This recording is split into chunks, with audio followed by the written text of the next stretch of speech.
choppy one for the overall market. However, we are still dealing with a number of individual movers that are leading the way, including this one, quite the V-bottom here, forming on the day. Still 5%, however, for Pinduoduo. Was watching that if you missed it earlier. The bear cave, right around all of this heavy volume. Bear cave comes out with a short report on this one. Gets all the way down here to 92.5. We'll get a bounce, though, right back to basically where it was to start the day. All, however, of these Chinese ADRs were downside in the pre-market. If you were with us, we touched on it very briefly on some more negative economic data that was out overnight from China, indicating that their economy, again, more of the same, their economy not doing very well. On that note, Frank Kaberna coming up in about 45 minutes. He's going to tell you a little bit about what is to come from China tomorrow. There's more data coming out tonight and then tomorrow night as well that could affect their currency going forward. So we'll touch on that with Frank as he comes through this afternoon. Here is how the S&P 500 is shaping up here this afternoon. 3.25% there for Apple on, China headlines as well. Nvidia, just hearing guys, Rivian presenting at the Goldman Sachs conference right now. So heads up on RIVN. Nvidia, meanwhile, 3% to the downside. Google 6.6% higher, trying to offset some Microsoft negative. All of these have turned green. Retailers, I'm speaking of, including Amazon, most of which were red to start things off. Tesla 0.35 downside.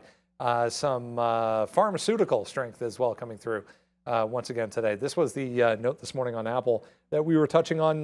More government talk coming out of China about iPhone bans and quote-unquote foreign banning of foreign branded handsets or smartphones for government officials. So we'll get into a little bit of that. But I'm going to read more about this Rivian presentation, guys, but maybe a little bit of a move there for RIVN. Goldman conference, just a little bit of everything for you. This with conference the Goldman is lit. Like who hasn't?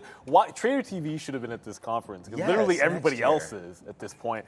Okay, so the market's down, and these are both bears. The bear's fallen over, and really the trend has been to the upside. I mean, outside of the open, that was just riveting because I was having a look at it. But if you look at right at the open, we made bottoms, and it's been trend back up. Like on a 60-minute chart, the last three candles are all green.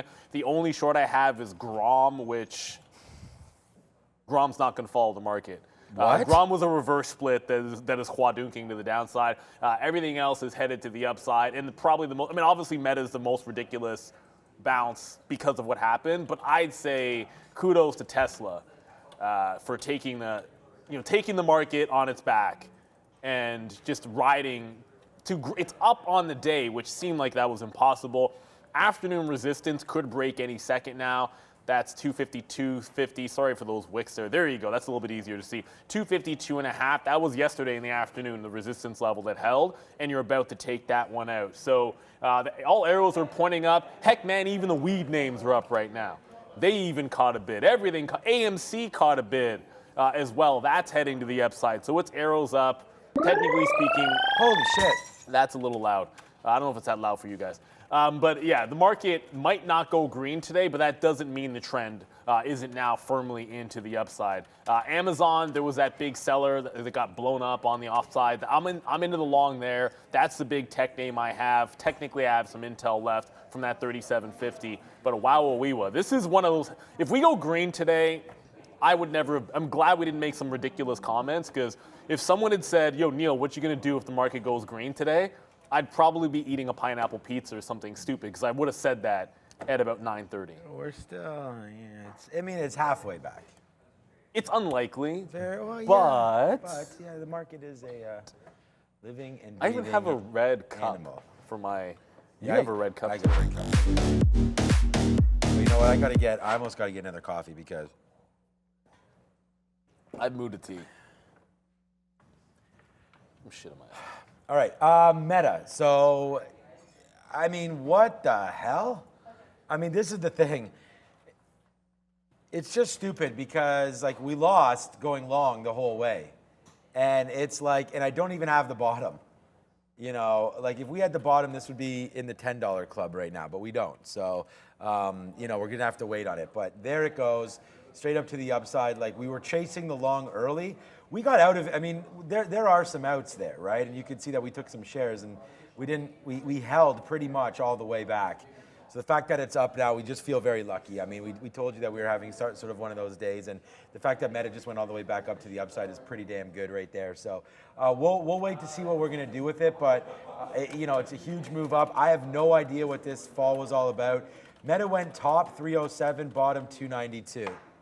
So, you know, we don't have any $7 losers on, but we got a winner, so it's all good. But I'm not proud of this. I just wanted to show everybody that it was like chasing it the whole way, and then right there to the upside. So let's just see what happens now on Meta. But, you know, we got out there when it broke the 50 period, and I just told myself that we were going to hold this until we broke the 50. So we got out of a significant piece right there, and now I'm trying to hold the last piece until we break it again. So that would be roughly right here at 299.60. But wow, Meta was an absolute monster right there. We still have a short in Apple, but this is a very, very small one, because see, right when we left you guys and we were posting it on the chat, we actually went short again at 178, but then it took it.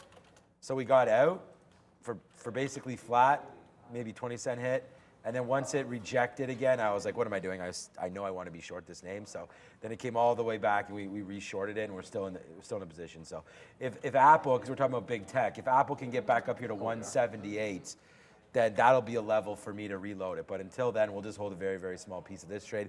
We've got 2 small positions on right now, looking to add. I was actually looking, okay, we don't have Intel on there, but Intel was a name that it just took out the top of 38. Trying. Yeah, it was, I think it was more than trying. Like, it just kept taking it out. Then it took this out, right? And then it just said no to that. So I feel like you're right about that. It is trying. It is trying to stay up here. But it's already done its work today, man, up 2.5%. I just feel like Intel is one of those names that we either want to buy down here at this 200 period or VWAP or stay away. All of these breaks are just fakes.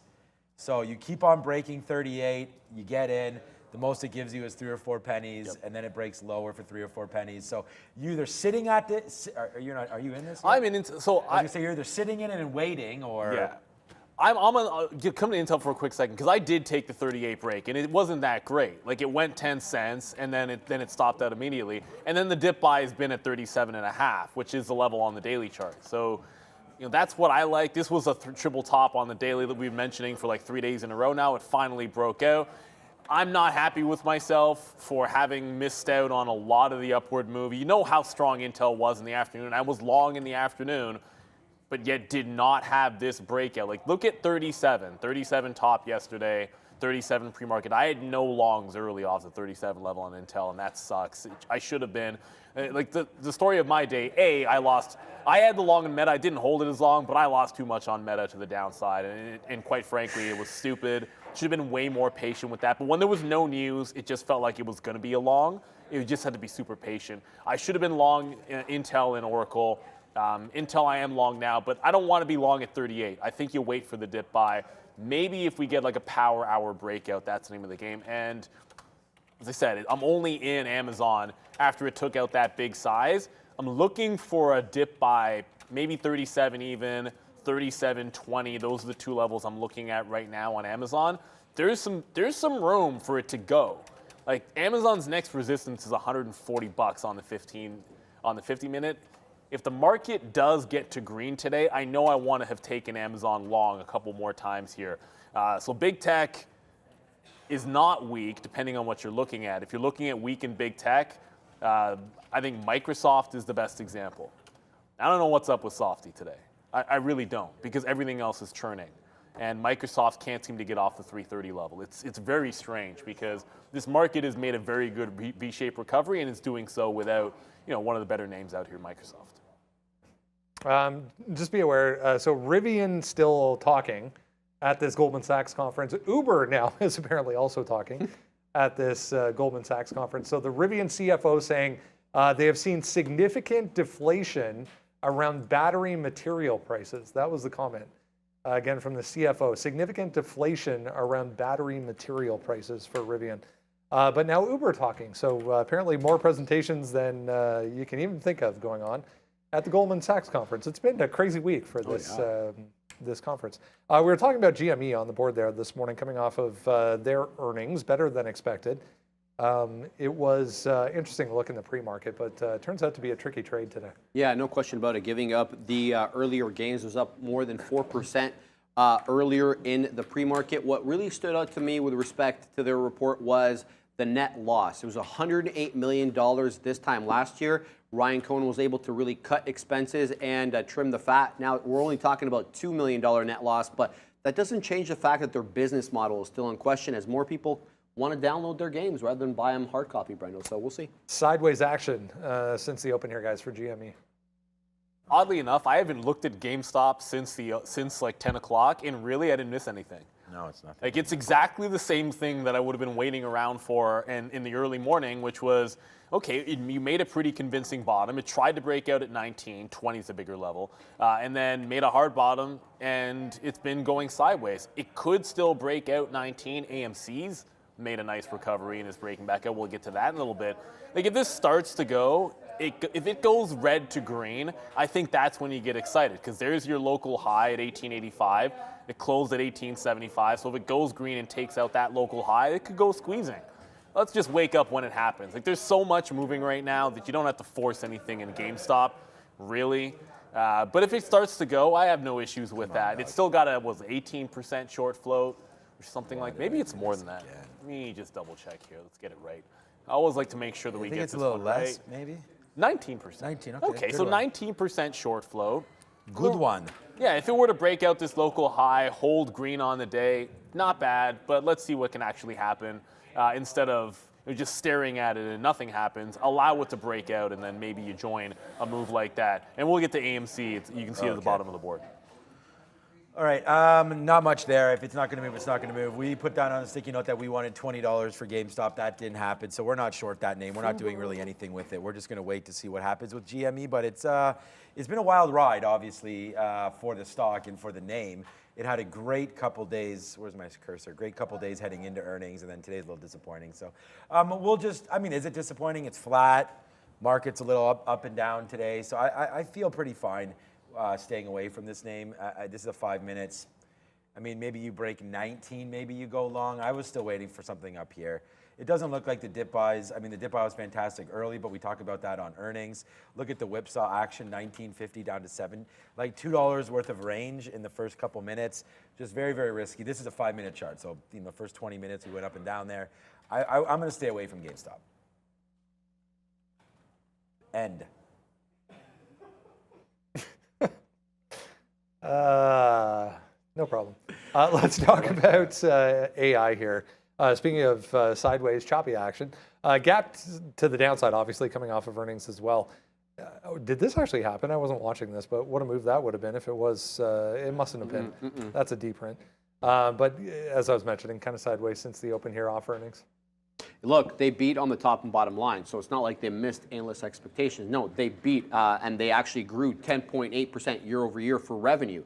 The drawback was they kicked the can down the road with respect to profitability. Q4 of 2024 is when they're projecting to be profitable. I guess analysts were looking for earlier profitability, and as well, sold off. More Uber comments coming through here. So this is who is this? This is the CEO at the Goldman Sachs conference. About 13% of our eaters, so Uber Eats orderers, ordered groceries. That's up about 300 basis points year over year. Again, that's the CEO at the Goldman conference. Uber, by the way, Uber is a really good chart. It's having a fantastic day, along with a lot of other things on that V-shaped bottom. V-shaped bottom on C3.ai. I had a couple of consolidation shorts because I was looking short underneath 28. You can see how big of a deal the 28 level was that we were talking about this morning. It was a flat bottom break. I was short in front of 26.5 a couple of times and just sort of stopped out locally, looking for like a dollar flush into 25. That didn't happen, but there's your flat bottom at 28 even. I think this is a level that you're concerned with right now, because if we get back above this 28, I think you go squeezing to the upside. Big, huge volume candle at the bottom. I wanted to be a part of a huge rollover, so you see all my trading down in here, looking for continuation to 25 with tight stops. But if you get above 28, I just feel like this has been such a big reversal that a lot of people are caught offside, and that includes shorts underneath 28 on C3.ai. So it's an SSR bounce too that's already happened. You break out this and go to a fresh high on the day. That's like 28.25, and all systems go. By the way, Intel actually broke the high. So Intel did get through. Whoops, that's INTC. Intel did break the high, got to 38.25. I think maybe I just try the long on the next dip, maybe back it off into this 38 even, 37.90 area, and not wait around for VWAP. This is 3% up and still trending. But yeah, if AI breaks that 28, I think I'm going to be long that one this afternoon. There's a lot of potential like squeeze up kind of plays here. We'll get to the cannabis names, which are doing something similar. Even Fubo is making a bit of a run. Yeah, Fubo's trying to break. Actually, Fubo's a good one because it's trying to break through $3 right now. The high today is right here, 305. So Fubo. What was the? That's yesterday's high too. What was the news here on the Fubo? Let me just search. I don't think there was. FUBO. Yeah, there has to be something. All right, hold on a second. What is this? Someone cashed in a winner here on Benzinga? Okay. All right, so yeah, there it is. Fubo selects digital harmonics next generation media solution as their advanced video, blah, blah, blah. I don't know. That's what's happening today at 10:03. So shout out to Benzinga for that one. When did this name get started today? Straight off the jump. So yeah, probably nothing with that. But there, oh, nice little retracement back down. What I was going to get at was we had the high of $3 already. I thought I saw the high of $3 earlier. Yeah, right into here. So that was right off the open. So we hit 3. We just hit it again and then faded out a little bit. So what I'm trying to do on breakouts these days is wait until the 200 period. So just like Intel, although it broke, great. It's just I want things to come back and test. I heard Obi say like, okay, now we'll just wait and be specific with some of our trades. That's what I'm going to try to do with that one. So if Fubo does come back into, it has to be on the 5-minute, the 200 period, 285 right there. I don't even know. Like I said, these charts I have to double check them, but that actually makes sense. If it's 290 on the 1 minute, that's probably clean right now. So 285 or so would be a long for me on Fubo. What are we talking about? AI. Okay, I just want to give you this update too because Meta right now is still a $6 winner. It was $7 when we were over here, but right now, just looking at this, see we said we would do it until the 200 period breaks. Sorry, the 50 period breaks, which is right here now, $300.02.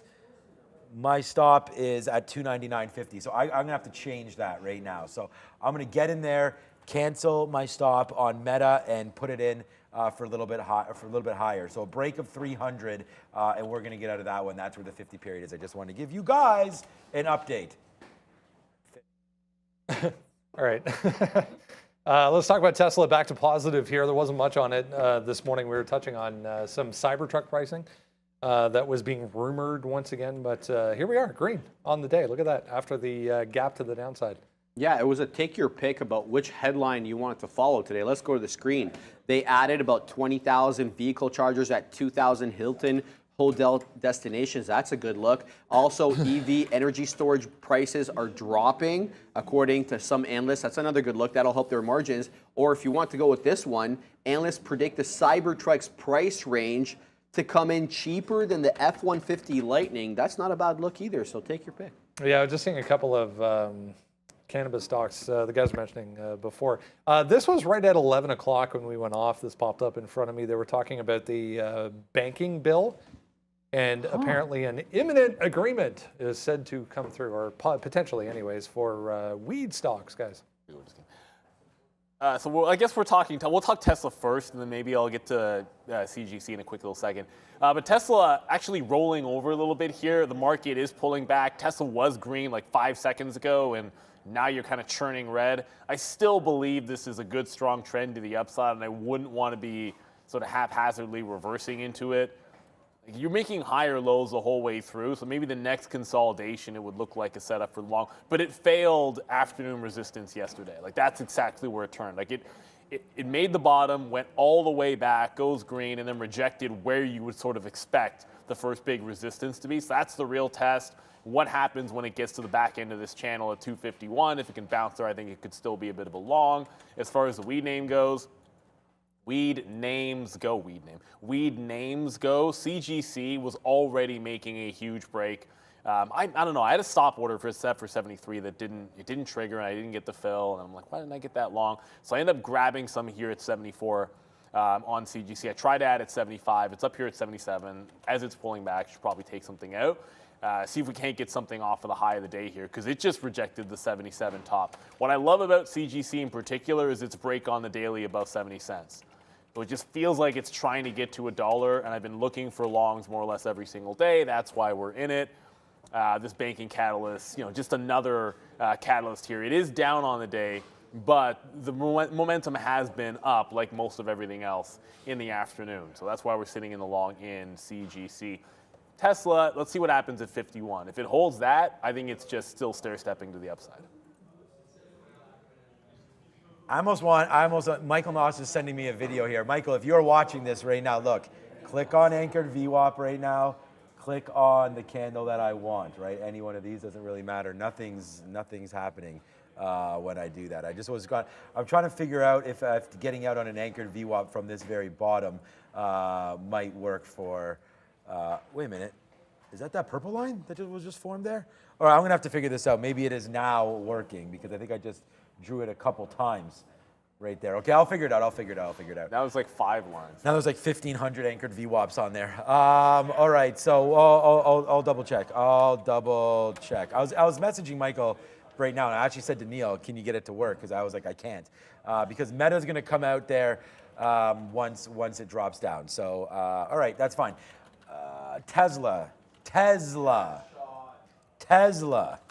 I'm learning from the professor. It's like school's in every day with this guy. But yeah, what a move.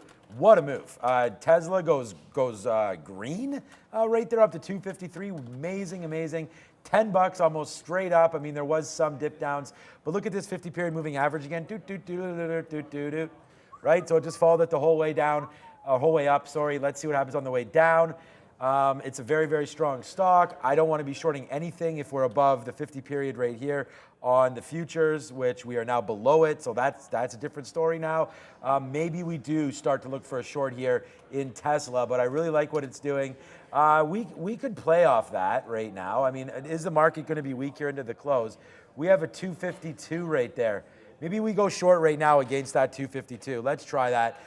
This is a little bit like, I don't know, we just punched, oops, my time and sales over there. This is a little bit of a trade that we're just coming up with on the whim right here.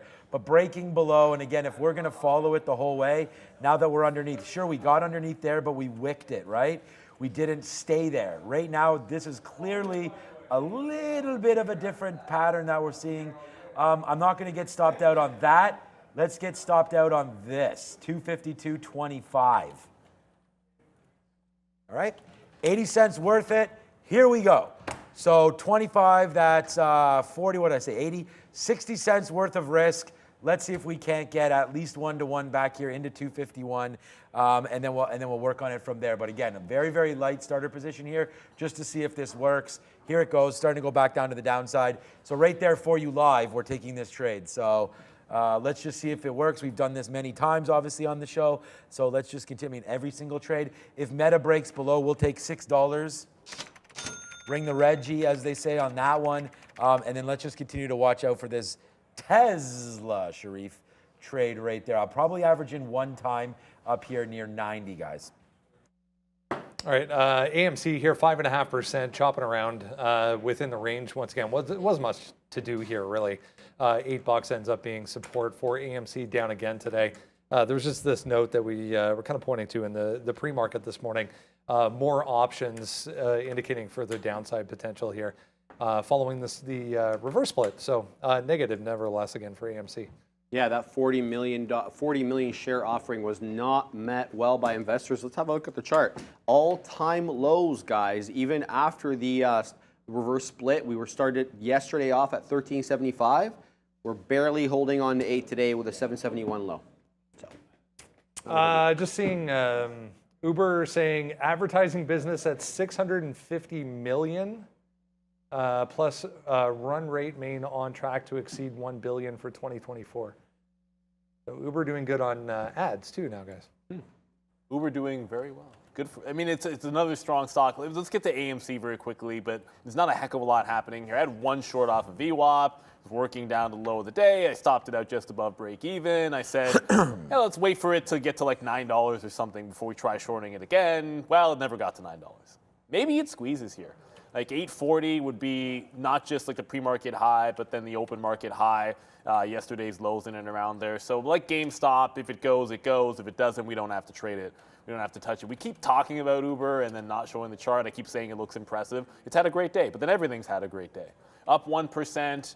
So it is stronger than the overall market.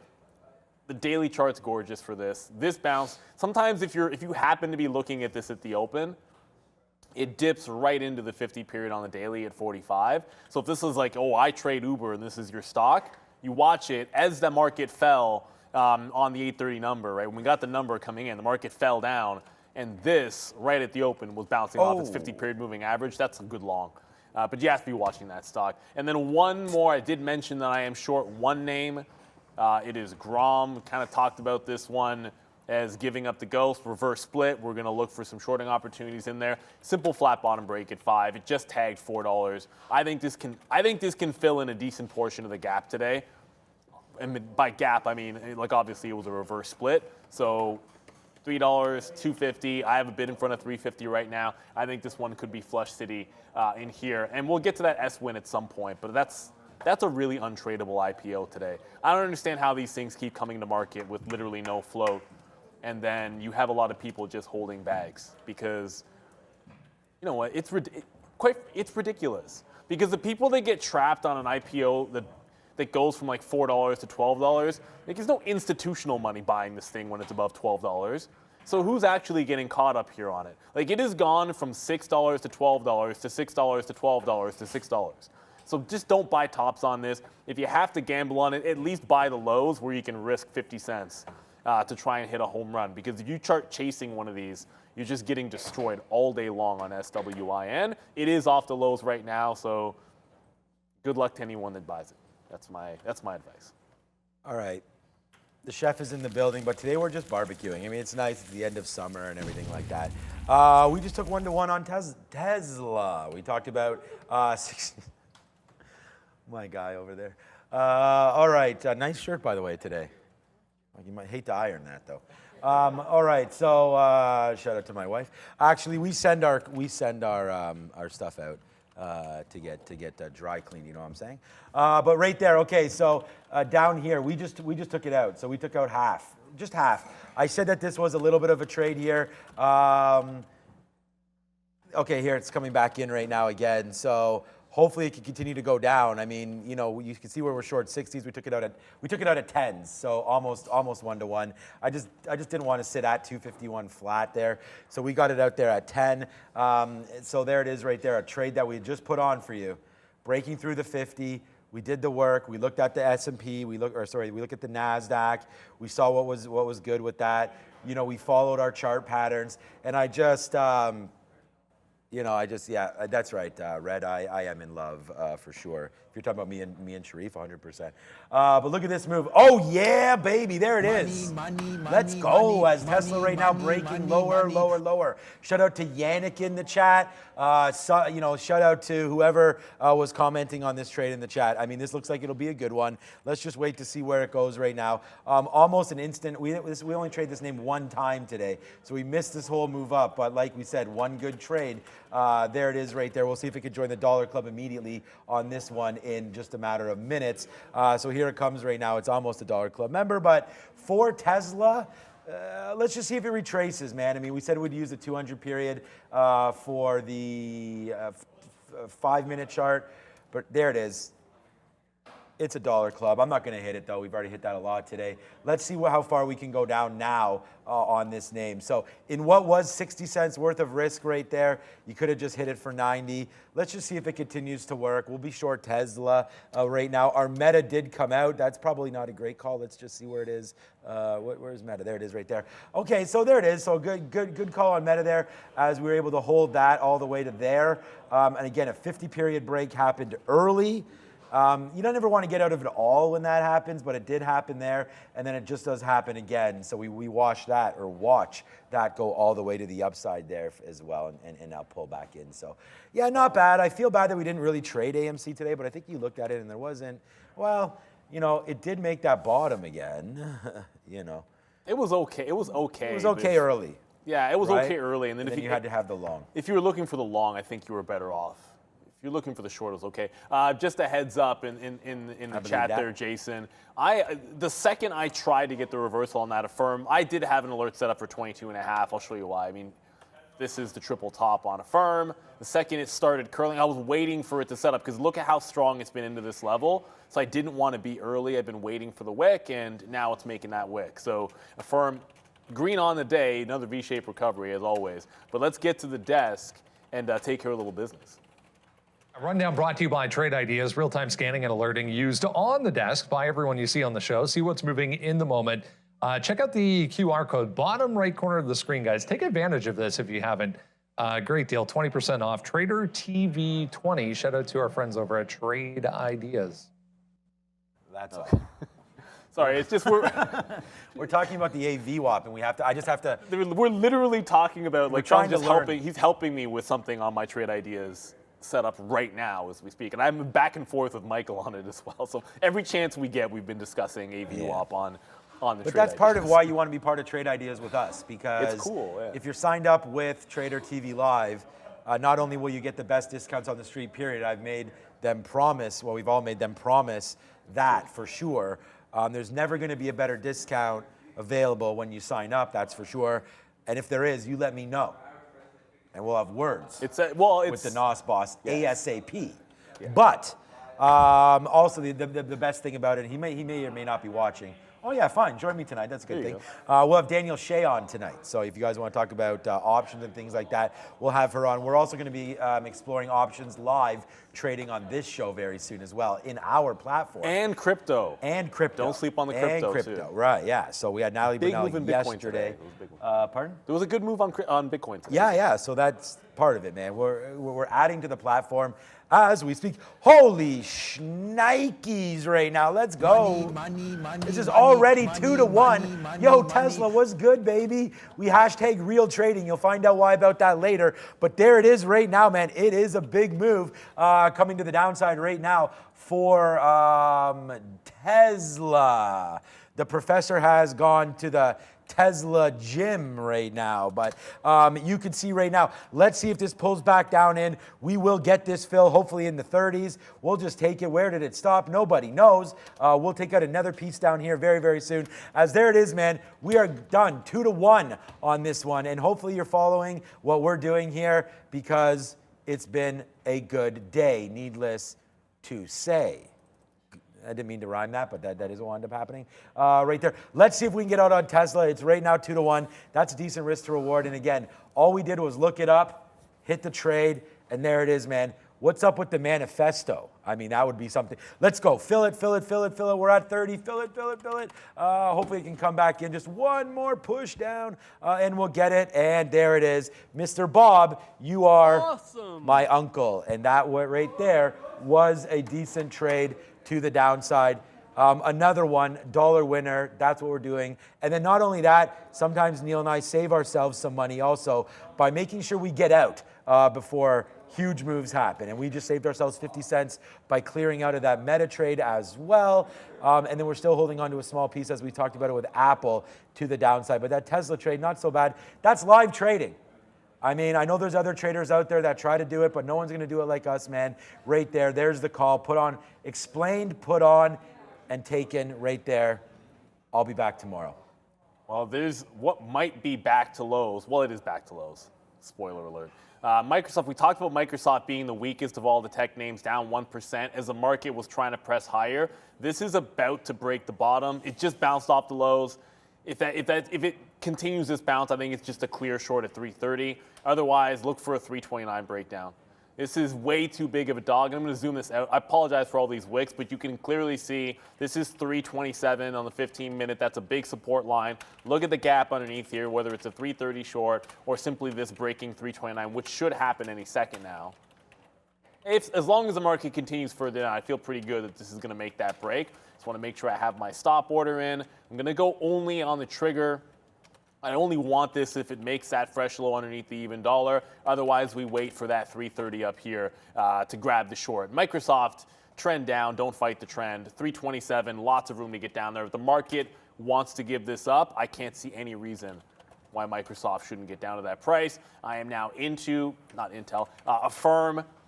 Affirm, there is your triple top. It's at 2250-ish. I think 47 or 48 is technically the high. That's a distinction without a difference. I mean, I'm going to stop out above the 50 anyways. You can stop out at the wick, or you can give it like an even dollar in front of it, or even cent in front of it. That's what I'm going to be doing. You will see me still in Mullen and in Nikola. I'll get this one out of the way. I went long Nikola in front of $1, and I'm still holding on to it. So that's the last. Unless this thing pops to 110 or breaks $1 to the downside, I probably won't mention anything about it because it's a very simple, I went long in front of even dollar level, and I'm still holding on to this trade, which is not doing a heck of a lot. Grom did just fill the bid for me at $4. So now the next flush is through the even $4 level, the 350 and the 3, all going to be in play for me. I'm not out of Intel yet, but it's showing signs of giving up this top. I think I give it another like 10 cents or so before we give up the long on Intel. It's still trying to press through. At some point, if the market continues to flush, I guess we'll probably have to get out of that one. Let's see what happens with it. I want to give it some room. And CGC, hopefully that can buck a bit of the trend. Looking for that Microsoft breakdown. What an absolute dog that's been. And then the other long we're still holding on to, holding the top end of the range, has been Amazon. It made the clean breakout. It's still holding above 137 pretty decently. So if the market makes a higher low, I think we want to hang on to this. Just a lot of upward potential. I have my trail underneath 137 here. So we're long underneath 137 because there was some size breaking at that point. But I'll give it at least back to the even dollar before we get out of Amazon here. Let's look to see who's reporting today, because I was just looking at DocuSign. Yeah, we didn't do earnings, did we? Not in the morning, no. We didn't do earnings before, did we? No, we did not this morning. Okay, no. because DocuSign just got me by surprise right there. What? DocuSign's market cap is only 10 Bs? Okay, that's a little bit of a strange. I thought it would have been a little bit higher than that. But okay, so 10 billion. DocuSign should get bought out. Okay. That's it. I'll leave it at that. I don't even own any shares. 10 billion seems low. We'll find out. That's after market close today. The previous move is only 2.5%. So we'll wait to see if that's going on right there. Toro Company is RH Restoration Hardware? Because I know they changed their symbol. Probably. I'm trying to hover over it to see. So after market close today, these are all the big ones. Not much happening, man. It'll just be DocuSign. So make sure you join me tonight, and we'll talk about DocuSign and their earnings report. But relatively, Toro Company is going to be there as well. Well, that's before market open, so we'll miss that. Guideware. And then let me just make sure that RH is Restoration Hardware, because it is. It is, right? It's just that you. Oh, just called RH. You now. only Okay. call them RH. Right. They ditched Restoration Hardware, and now you're supposed. Not that anybody calls them RH. Like a company does that, and everybody that's used to it just simply still says Restoration Hardware, which is fine. Yeah. It's like the whole meta thing. Like Oh yeah. No, I knew that. Facebook. That's my bad, because I actually knew that they changed that. I just thought by hovering over that, they would have showed that to me. Okay, so what I wanted to do was real quick right now. I just wanted to look at this docu. So we're already here. What is going on? It came up on my scanner again, thanks to Trade Ideas. Again, it's working. That it's at VWAP, but yeah, it's been at VWAP for a minute. So I'm going to leave it alone. You don't necessarily want to trade names heading into earnings reports or out of them right away. So I'm going to leave this one alone here. It had a pretty good move today to the downside, then retraced all the way back up and hit these pre-market levels, and now down, and now is hovering. If something gets leaked or something like that, then obviously we want to look for a 52 break, or even if it breaks 52. But while it's in here right now, although it's barcoding, obviously the market's come down. We have $1. We have $2 club winners on right now, so we'll just hold on to those for the short. But DocuSign is back into play right now. It's too bad that we didn't get. It's too bad we didn't get that more shares on that Tesla. But we're only holding like 20% of that trade, so unfortunately it's pretty much over for me right now on that trade. So we'll have to wait for it at this point. I just wanted to look at one more name Disney. Okay, that's what it was. So Disney right now, I mean, that bounced off $80 today. You know, not super clean, not super, you know, a mess either.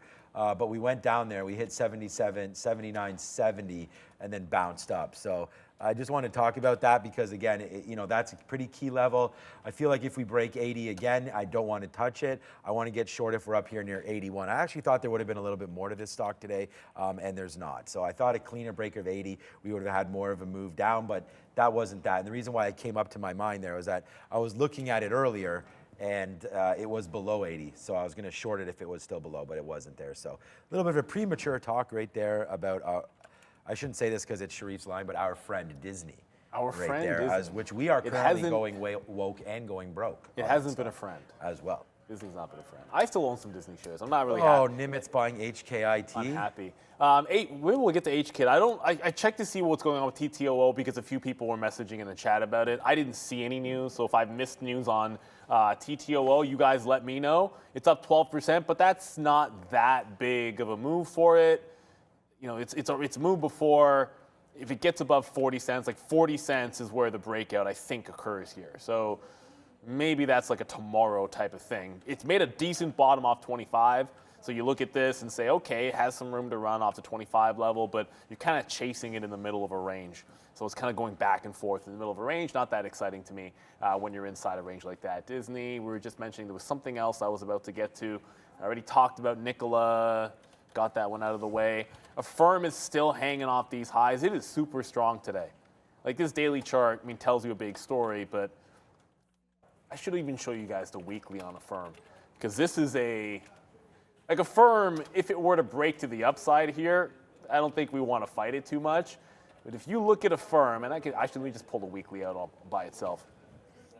You pull out this weekly chart of Affirm, I chuckle because it basically hasn't gone anywhere. Like the daily chart looks all good and all, but this has gone absolutely nowhere. Look at how long it's been underneath this $23 level. Like you're going all the way back into like September of 2022. And if you break out from here, you could easily be at like $38 to $40. And even that wouldn't be that big of a push to the upside. So let's be real. Like this is a very real breakout potential candidate. It's got a 17% short float. So yes, I like to short in front of resistance. I don't mind taking a shot at it. But really, this could go absolute squeeze central if it wants to continue this move. And if we open above 2250 or 23 tomorrow, I'm looking long on Affirm. But as long as we're here, I'm going to take the shot on the short. Mullen's making a bit of bounce. I did mention that a little bit earlier. We are still in it. Amazon seems like it should have been a reload. I didn't reload any of the longs in here, but Amazon just bounced off this 137. Like that's where my trail is. Maybe I should just be adding in this range. If we're going to get out underneath 137, it makes sense to add on dips because this is trend up. Square still down 3%. I'm looking for like something to trade here. Carvana, something like Square. Again, you know, like we were looking for something to trade and we found Tesla, right? And we didn't hammer that. We you know, we made a little bit on that, so we'll just go like this. But you know, we want to make more. We want to have more trades coming through. But you know, sometimes we talk like this, and you know, sitting on your hands. We have two positions on right now. We have Apple and we have Tesla, but they're both to the short side. Square, nice move off that bottom. So just looking at it, it is approaching the 200 and the 50 right there as well. So that could be something to look at one more time for that name. But you know, just coming back in right now, the 200 period's all the way up here on the 5 minutes. So that's not super exciting to me until we get back up there. And that, of course, is where we opened today. At 9:30. So yeah, not super exciting. Let's just quickly look at Apple because I know we have Frank Kaberna coming up soon, I think. Right there, Apple. So Apple's making it right back into this area. Do we just want to short this? I mean, this is not a horrible place at all. 177. It's not an aggressive stock right now, Apple. It's basically in like a 50-cent range since about 130. I mean, Nvidia just if you cancel this quad-dunk down, Nvidia's moving. Okay, so maybe we'll go back over to AMD. But this since 120 today, So that's, I guess that's an hour and a half. We just back and forth here, 50 cents. So maybe that's nothing. Neil just mentioned Nvidia's going a bit. Nvidia. Here. Okay, do you want to go over to that? Because honestly, right now I don't. If we can come to my I don't chart, have many ideas. my here. 15-minute with these wicks. Apologies for these wicks, but if you look at it, it's been a range-bound day. Like I tried some scalping in Nvidia, but it's not really. I didn't have the idea to go long off the bottom. I was looking at the consolidation short, but.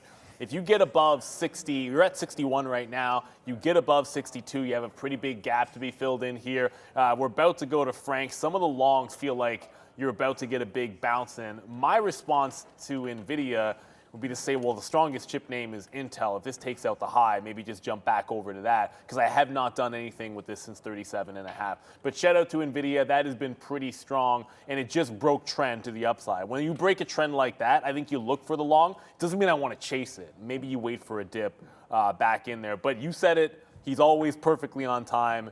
I mean, like clockwork. We're never giving him up. Never. Ready to drop some science, Mr. Frank Kaberna.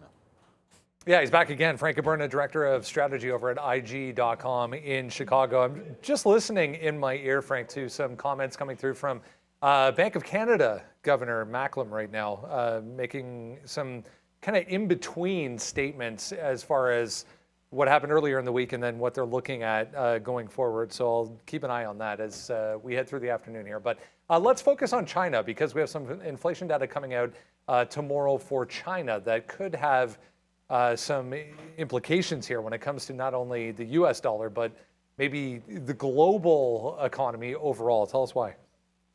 Yeah, I'm sure that you all are following, the Chinese iPhone story and the effects on Apple, but also the effects on the Chinese economy. And you're right to not only point out, what's going on in China, how that relates to the U.S. and Canada and all these different places, because this is obviously a very global economy we've been operating in the last several years, and seeing some really interesting polar opposite metrics coming out of China over the course of the last couple of months. And I'm sure you've heard about the Chinese data trending lower over the last couple of weeks in particular. And that's heading into an inflationary number that's set to come out Friday night, which will be really interesting to see how that affects markets on Sunday night in terms of futures and Forex, and then obviously the Monday open in the US. But you'll see here a pretty scary trend and in some ways similar to the US, the Euro area, Canada, Australia, and everywhere else, which is inflation trending lower, Brendan, but not necessarily negative, as China hit deflation last inflationary print that they came out with. And that was a big one. And now set to come up with this most recent month's inflationary number. And a lot of people wondering if they're going to print negative again, because this most recent negative print here for China's inflation was the first time since the pandemic there. And you can see, going back the last 10 years, that brief period where we saw deflation in China and we saw inflation and wage growth and all these different data points in the US and globally dip around the start of that pandemic, and then cruise back higher, rebound in a big way. Prior to all of that, China has had healthy inflation around 2%. And this is why so many people are speaking on these Chinese data points, is that they're some of the worst in the last decade, and everybody wondering if or when it's going to start to seep into the rest of the global economy. I mean, we're seeing the effects in Australia. We're seeing the effects seemingly in parts of Europe as well. But in the US, obviously, it's a very different problem as we head into inflation numbers for the US next week, as opposed to Chinese inflation, like I say, that's coming Friday after the close. And yeah, you see very different environments, not only in terms of the inflation, Brendan, but in terms of the stock markets. NASDAQ up 40% on the year. Chinese large cap stocks down almost 10% on the year. Crazy divergence in inflation and I guess deflation in China. And I'm wondering what you think of what we might get out of China. The expectation is positive 0.1%, which is to say a bounce back in their inflation to at least be positive here this weekend. But also, I mean, at what point do you see any of these building fears, whether it's Chinese effect on Apple and these recent stories around what the Chinese government wants their employees to be using, not American products? The inflation that has fallen so drastically there and now is falling in places like Australia and the Euro area. Is the U.S. just completely siloed off from it? Are the stocks that operate in the NASDAQ and S&P just so different that this doesn't take a hit at any point? Yeah, it's interesting. We were discussing this Apple angle, as you mentioned earlier this morning, and whether or not, I think we're almost beyond the point whether or not, if we come back to 0.1 positive, is that a big enough difference to even matter at this point? It's not going to repair what seems to be the underlying problem in their overall economy and maybe right the ship as far as, China as a whole is concerned. So yes, it's interesting in the sense that we're going back to the upside, but some of these underlying problems and the geopolitical side of things, between US and China seems to still be there and will be for the remainder or the foreseeable future anyways, when it comes to Apple and other companies now getting into the midst when it's foreign branded, I guess was the way that they actually worded it. Like no one's allowed to use a foreign branded smartphone if you're a government official over there. So interesting. I wanted to go back to that Australia point because it's worth mentioning that Australia or China to Australia is similar to the way Canada and the U.S. have a trade relation. That is their major trade partner when it comes to Australia. So I mean, as you were saying, they're not only the first ones to feel it, but maybe the bigger impact first before it does kind of branch out. But will, this continue to branch out is the question. Yeah, and I mean, for the time being, I guess the answer is no. You look at those gains from the NASDAQ and you look at the effects of some of these stories. Yeah, it was worth a percentage point or two lower in Apple, but that's also a percentage point or two lower from an unbelievable run in Apple over the course of the last 2 years. I mean, and I go back to that stat that I threw up there, which is in the last inflation reading in China, them hitting on the under expectation and printing negative for the first time since the first part of 2020, that was worth 2% lower in large cap stocks in China and their FXI ETF there. And it was worth 1% lower in the NASDAQ on that day when that data point came out, Brendan. But if you do try to zero in on when this number would have been about a month ago, NASDAQ shrugged that off. And it seems like Apple shrugs off these stories as well from China on an individual stock basis. And so, like you say, the sentiment is so soured right now, whether it's U.S.-Chinese relations or just Chinese economic data. It seems over the course of the past, especially the last 2 months, Chinese economic data, it seems like they can't catch a break. And then, of course, you have the potential alleged idea of the numbers being worse than they're actually even letting on. That, man, a 0.1% inflation out of them. Does that even bring a little bit of a rally to that market? The sentiment seems so poor there. It'll be interesting to see. But yeah, what might be more interesting to all of you out there is that U.S. inflation coming out next week at a time where U.S. interest rates are looking at new highs again for the last several years, and U.S. dollars are looking like they might put in new highs against the yen and a number of other currencies. I wonder what your thoughts are for CPI that's set to come, and of course the core CPI. I think that'll be Tuesday morning of next week, and we won't be able to chat before that. Yeah, is it Tuesday? I was going to double check. I think it's the 13th, which would be Wednesday. So maybe we will, regardless, but maybe we will. It's, obviously the next checkpoint when it comes to this conversation that we continue to have for inflation. Whether or not you can almost kind of lean on the same argument of the sense whether or not it has, as significant of an impact as it once did remains to be seen. Everyone's so used to where we're at and where we're at in the cycle, I guess, that it remains to be seen. But before we get too far into that, I wanted to mention this. This is the dollar CAD right now. So today we're getting to a point that you got to go all the way back to April of this year. So we haven't been to these levels since April, after we get that pause from the Bank of Canada going back to the beginning of the week. When we last spoke, you touched on the similar aspect coming out of Australia, when they came out and paused with their interest rates and got absolutely crushed. You had a great chart of the Aussie dollar. So we are seeing that, similar follow through once again with the Bank of Canada.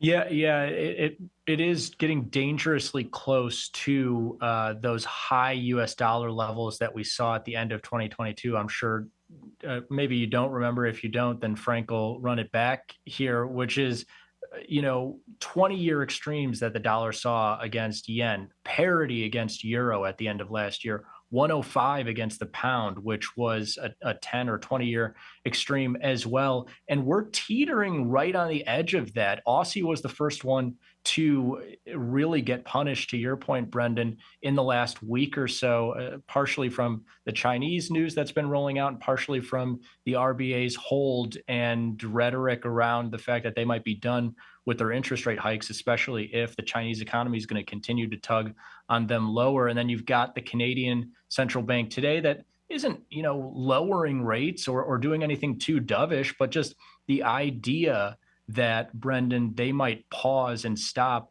when, like I say, U.S. inflation is set to come out next week, still above 2%, and the Fed still very much on the table, has future rate hikes. Dollar punishing that Aussie, punishing that Canadian dollar a little bit here today. And then the next one, I don't shy away from those other majors. It might look like, the euro and the pound are safe and they're doing, quite well relative to the Australian dollar or Canadian dollar. But those markets also, Brendan, 107 today in the euro, under 125 today in the pound.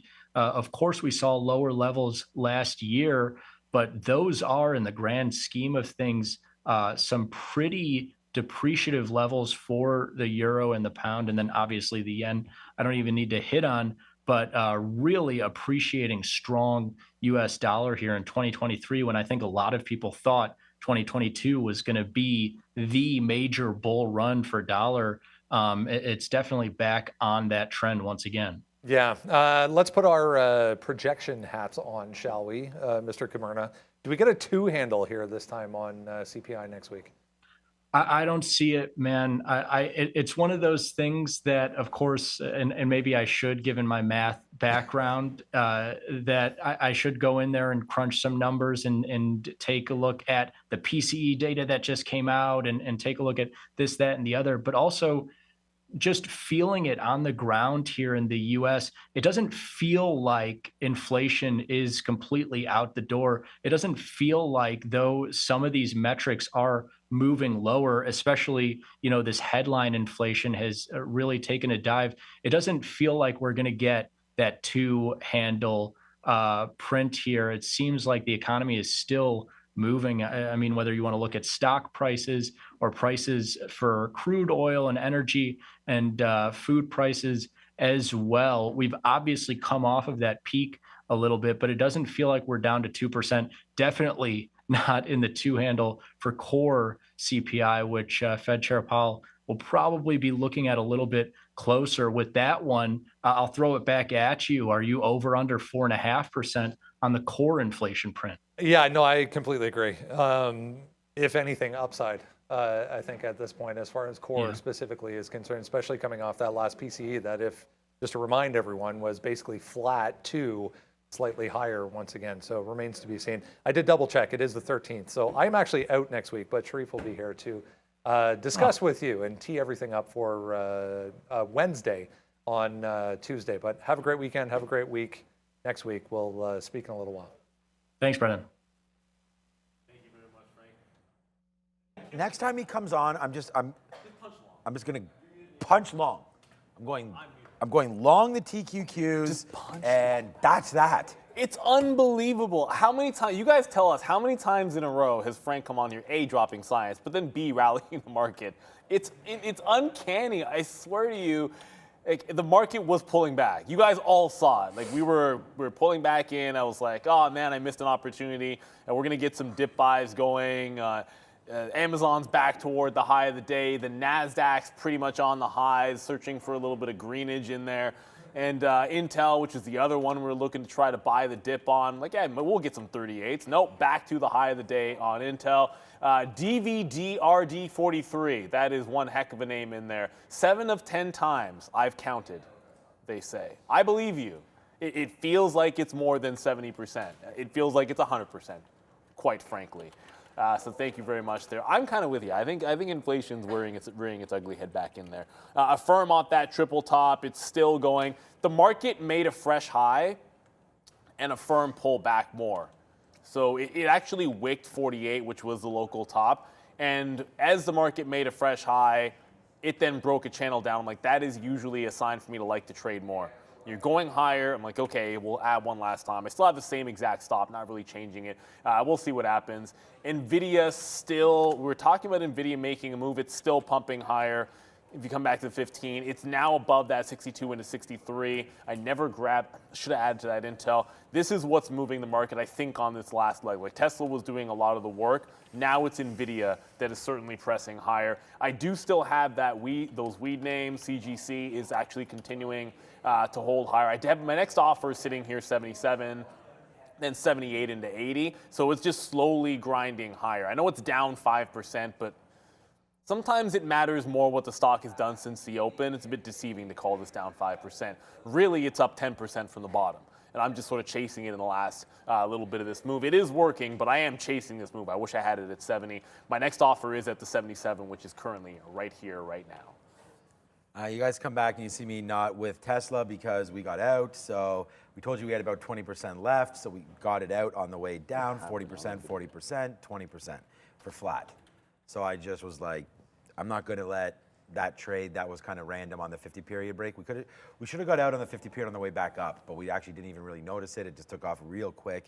And then as it was going against me, I was obviously watching the net and I was like, what? That started to go back upside. So we did punch out there for flat. So again, good trade for me there on Tesla. I mean, the fact that we're able to make $1.25, well, we got out 250.20 or maybe a little bit better than that off of a 251.70 short. So about $1.70 there. So very, very pleased with that one as we're just getting ready to go here because I'm looking for some more trades. So what else you guys want to look at here? We could look at NIO. There was that news about PDD earlier today. Let's just see if there's anything happening with NEO.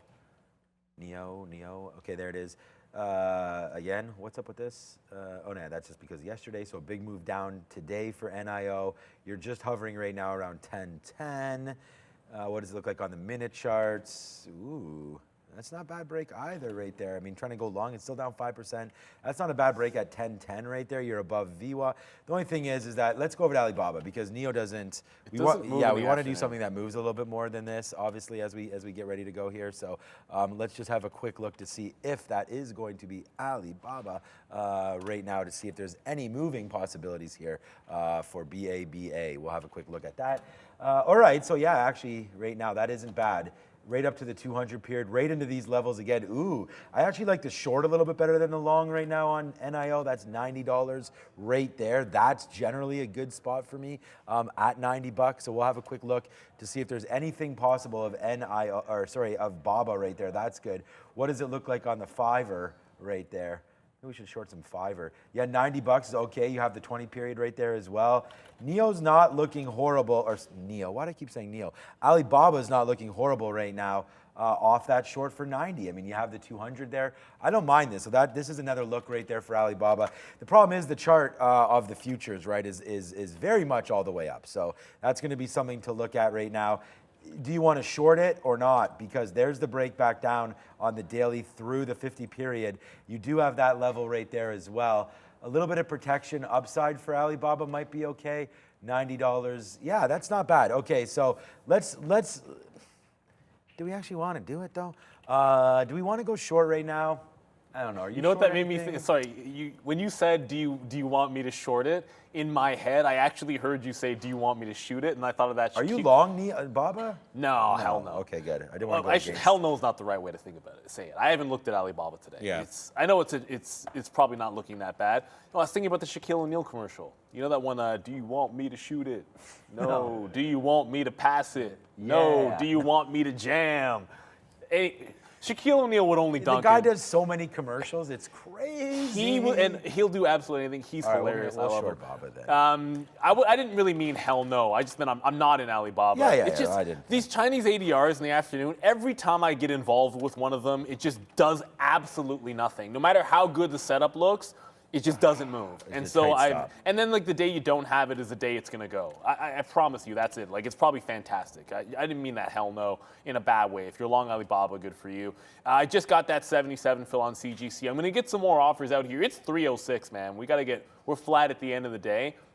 So while I am chasing this move a little bit, if we don't actually get to 80, we won't have taken some profit out on the 75 long. So if it goes 80, I think that's fantastic. The real long was off of here, off that 70 level. I should have had a 73 break. I actually didn't find out why I missed the trigger. I think what happened is if you trade at Day Trade the World, you can set a stop order that triggers and it fires an order out. I probably fired a bad order out. Like I probably fired some dark pool order that doesn't actually fill. So that was probably just a keystroke on my part. But it was such a clean 73 break here that's where I should have been into the long. You can see it. I had it all afternoon thinking I was going to get it. Grom, I got to update this one. It is now barcoding off $4. So there's a $5 breakdown that's barcoding at 4. I'm giving it a chance to flush through that level, but if at 330 we're still here, I just get out more in front of 4 because at some point you got to take profit on this one. Naresh, take the over on today's NFL game. I don't know what the over-under is, Rams, Lions, but if Kelsey's not playing, do you really believe in the over? You know what? KC's defense is kind of hurting right now. I have no idea what the line is. My gut tells me that with Kelsey, it's probably an easy over with Jones being out. They're not going to be able to rush the passer tonight. So Goff will probably have a decent game. But I don't know, without Kelsey, how many points can they put up on KC? Kelsey might be there. He's a game time decision. So, I mean, he might go. Yeah, he's game time. He's going to be practicing in the pre-market. This is why I love Miss Danielle Shea, of course, because she's here tweeting out right now. She will be joining me on Trader TV Live at 4 o'clock. So thank you so much for that one. And we're going to talk about everything. She asked me, what do we want to talk about? I said, let's go over some AMC. So we'll talk about some AMC. We'll talk about some DocuSign as that's coming through. And, of course, the queen of options. Ask her about Meta today. And I'm going to ask her about the Chiefs. Because of Meta with that crazy movement, there a good had call. to be something going on. That's a great call. There had to be. Like, how was there? There's no way. Somebody fat fingered or there was unusual There was options something there. action. It has to be one of those two things. If it's, hey, look at that, a fat finger. In the context of electronic trading, this refers to a trader incorrectly keying in an order. But you literally just said it, though. How did that come up so quickly? That doesn't make it. Did you hear us say it and then you trigger it manually? Because they already have it sitting. They have it ready to go. Like, are there any other ones that I can say? Like, if I say bull market, like, does anything? Float, there's one. Float. Halt. Well, halt has too many A's. Scalp. Put up halt again there. Go to halt, please. Halt. Hey. Did you just do shenane on us? I guess so, yeah. Fade. I like the one. Fade is a good one because we say fade all the time and it doesn't always Trader make sense. TV Live, GPT, baby. Yes. I don't know what's going on with Kaishin Motors here. KXIN, maybe it's just another low float penny stock runner. This is Kaishin, right? Like I have the company, Auto, right? yeah. Kaishin Auto, that's correct. I just want to make sure I'm getting it right because we look at these symbols all the time. So a little bit of a volume spike here on Kaishin. Don't know the reason, but that is very impressive. If it's gonna, you don't chase moves like this. So let's get that away. I'm not going long the stock. 100% not going to happen. Tesla, not at 310. But this is over 40 cents, maybe 38 tomorrow. This sets up a break. We talked about this with NOVN. Sometimes you don't chase a move and you wait for the breakout the next day or the day after that. That's what Kaishin feels like. I don't know what the news is. Let me figure out what that is. And it's definitely a good break if it can consolidate around here and then break out like 37 or 40. already doubling up. I'm not chasing this in the afternoon. It's not going to happen. Like, you had to have this off the 30 break. Like, that's a good local breakout. For those of you that are wondering, when it pops up here, what do? Just take the double top break at 30 and give it 2 cents, right? You lose 2 cents, fine, but you have room to 40 cents to the upside. But I'm not chasing the move. No way, no how, not me. Intel still looking good. Amazon still looking okay. CGC. It's Affirm that's the problem here, because the market did start pulling back. And guess what Affirm is doing? It's just hanging out right off that high. So I guess it's too strong to be on the short side of this thing. If it breaks out the top, my hands are going to be off the keys. I'm just going to let it stop me out. Airbnb I see is breaking down. Isildur saying we give Cation the back-to-back Z-snap. I don't know what that means. What is the back-to-back Z-snap? Like this. Okay. That's right. No, I'm only doing it once. Is that?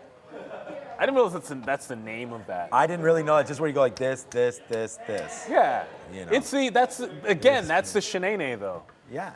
I think that's why they're talking about it. Weird story. Most people don't know that Martin Lawrence stole shenane from I think it was a Baltimore comedian.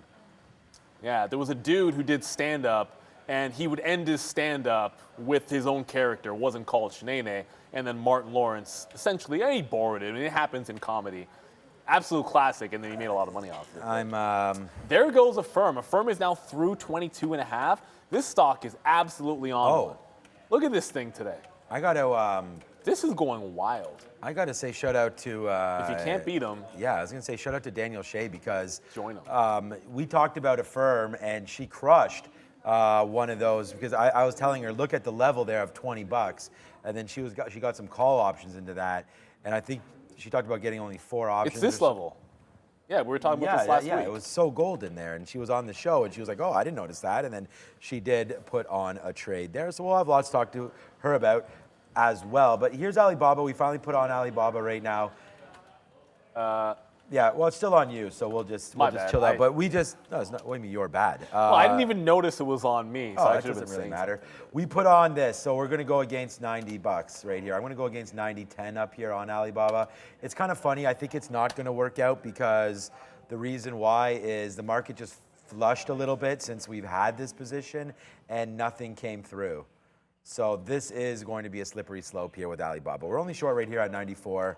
I was trying to take something out 84, then 80, then lower, then lower, then lower, and we didn't do any of that. So we'll have to wait to see if anything hits right now on that name.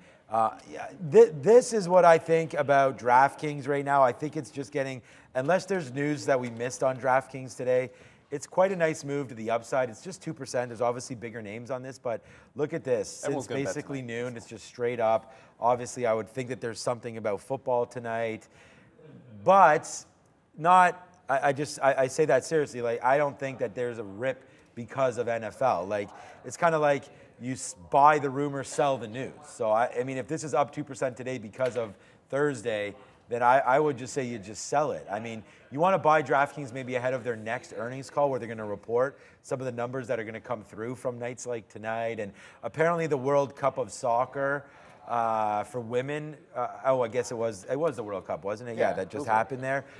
Was it England that won? Who wound up? No, England lost. Spain. England lost in the final to Spain. Spain won. Yeah. So I'm an England soccer fan. Well, Canada first, but then England. So I wasn't happy about that. Not that I watched it. The rumor from Will Hill is that it was the largest betting event of all time for them, and we talked about just because of the fact that the Women's World Cup was really. But I think that's part of it is because it's true. That's what I read. Could be wrong, but for them. And again, Will Hill's British. Yeah, which makes sense. I mean, so that makes some sense. But I'm still a little surprised. Yeah, me too. Yeah. So the reason is that I feel like it's just so easy now to bet on games and things like that. So we'll see if DraftKings gets more flow through on tonight's game. FanDuel, DraftKings. I don't know what FanDuel. What about the ETF? Bets or BTZ? something? BTZ, something like that. But anyways, DraftKings going to the upside. I just wanted to say, tomorrow, you get anything to 33 or something like that. I mean, this is going to be a good short for them. Nice move off of this thing sucks. off the 50 period there. I don't know where's the 200 period is on this on the daily. I don't know, but it should be here. There it is. Oh, all the way down to 21. Okay. They've had a nice move up. So I would just fade this pop, but a great trade today for DKNG. This bets thing, I don't know. I'm There not goes sure. Alibaba, I by don't the know way. exactly what's in it, but it's not very liquid. And it doesn't really, it's a no volume. It's not very active. Like, it's flat on the day when DraftKings is flying. So unscientifically, I'm going to say if you want exposure to gambling, do not touch this thing and try something that's actually going to give you upside. You like the safety of an ETF, but if DraftKings is flying, this thing and this is down, that's no good. That's no good at all. But yeah, Alibaba, we just talked about getting in trouble in this name. So it's not a big position. If I don't have a problem telling you when we're like loaded up into something. I heard you, I mean, you guys heard me today when I talked about Apple and AMD, and I was like uncomfortable, not uncomfortable, but a little bit, but we just had too many shares there as it was ripping against us. But we saw some levels, we held tight on it, and wound up obviously being net positive on both those names. So I just, right here, if we break 10, we're gone. So it almost happened right there. It'll be a 13 plus slippage, let's say 14 or 15 cent hit there on that break. So just to give you guys an idea, that's it. We're going to get out of that. I still want to do some more damage on some of these names, but like really Meta's not doing anything. I was waiting for it to go for a jaunt. It didn't really do anything yet. Still bouncing off VWAP. It's 316 now. We're running out of time here. Yeah, we'll get those imbalance numbers through soon. Hopefully they'll come out with something spicy, but as of right now, okay, AMC, people talking about. I mean, unless you have a trade, unless it's breaking. I'm just I trying. know, I mean, I'm AMC. getting out of some stuff to the upside, but I'm looking for something that's breaking tops if we're going to break higher. Because I don't know, if we break 15.3 on the NASDAQ, I kind of like what could happen to the upside, but I don't want to chase any of these things. Like, AMC's not breaking out just yet, but it's getting pretty close. That 840 could come into play, but you're running out of time for it to happen. So really, all I've been doing is getting some offers on CGC on the way up. I just threw an offer on Nikola that's just not moving. It's garbage. Bigfoot, any long for Qualcomm? There's a stock that I have not looked at. Yeah, I mean, I have not looked at this stock in quite some time, so I'm not going to be able to tell you. A lot of times I've gone over a lot of things. I've looked at this one. My iPad has 20 names that I at least looked at and was going over charts this morning. Qualcomm was not one of them. Qualcomm is down 7% and getting shellacked today. Any long for? I mean, look at the daily chart. So if you're looking for longs catching a falling knife, wait for a key price area. This just broke channel down, which means wait for the next level. Next level is 100, or it reclaims the previous one, right? So reclaim support, catch 100, SSR bounce. Those are the types of ideas for longs out of a name like this, which would mean sit this one out for today. The market just recovered all the way back to the highs. How many V-shaped recoveries have you seen today? I don't know, like 90% of the 90s, I'm exaggerating here, but like half the stocks that I look at. Well, what's weak today? Qualcomm's on the low of the day. I can tell you Microsoft's having a bad day. So, well, it's bouncing off the lows, but it's still red on the day. So you know relative weakness when you see it. And Qualcomm looks even worse now that I see even Microsoft caught a bit at the low. Yuckity yuck for Qualcomm. That's all I got to say. Ignore that. Amazon right back at the high of the day. I had my dip buys in, but I didn't want to compromise on the price. I wanted 137. Said that's where the entry is going to be for me. It just never came back down in there, so we're still hanging on. If we take out the high of the day, I'll just hold it through the high of the day at this point. You know, I don't want to chase anything to the upside at this point. Maybe Affirm, because stopped out, got to 70s, now it's coming right back into that 2250. Maybe this goes squeezing into the close and it's giving you a dip buy. Second I see some strength, maybe I'll take that shot. 320 right now. I mean, BOVESPA fell back down, which is okay for us. I was looking at AMC, but didn't really see much. The other trade that I was looking at there would be Amazon, because Amazon's pretty strong and it's trying to do this right now, trying to take that high. So if we do that, I mean, that's not bad. You have the protection of the 50 period as well for your out. And what I mean by protection, what I mean all the time by it is like I need to have an out. So if that's, I mean, we can use the 50 period, and then these bottom wicks is 137.72, 137.32. But that's the risk to reward right now is just not there. It's not What's there Meta because saying? if it breaks that, then I got to give it 40 cents. Do we actually go to 138 today on this? Meta, you just said something about Meta. I think Meta could be a setup at some point as well because I actually like the Meta short right now. This is eerie. What, just how it's calmed down so No, much? I have this line drawn in Meta on my 15-minute chart, and then look at it here. It's like on my 3-minute, which I use my 15-minute to go over levels. It's like it wicked it earlier, and then it just wicked it on the bounce. Those are our charts, right? Yeah. Yeah, this is our charts. By the way, I mean, I was getting my butt kicked in Meta. It sucked, man. Like, I'll be down because of Meta today. It's like long, long, long, stop out, long, stop out, long, stop out, long at the bottom, stopped out, and then back in. So like the 5th time I was long the stock, it actually went. But if you look at this sucker, like the reason I have this drawn is if you break out a big support level, and then all the action above it is in the pre-market or the post-market, then I completely ignore that and I still like the level. So 31.5 was here because of this, and then it opened up and immediately failed it, so I'm like, it's still resistance. And then today it broke it out. Why was I not long when it broke 31.5?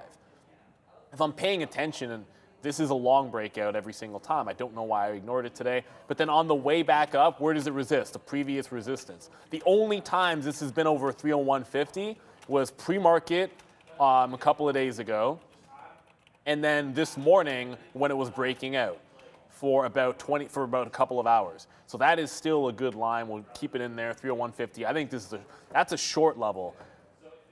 You can't really take it short into that now because it's like $2 worth of risk. Okay, it would have to pop up a little bit more, and then you could short it off that level, or maybe it just breaks down 299, flat bottom break, something along those lines.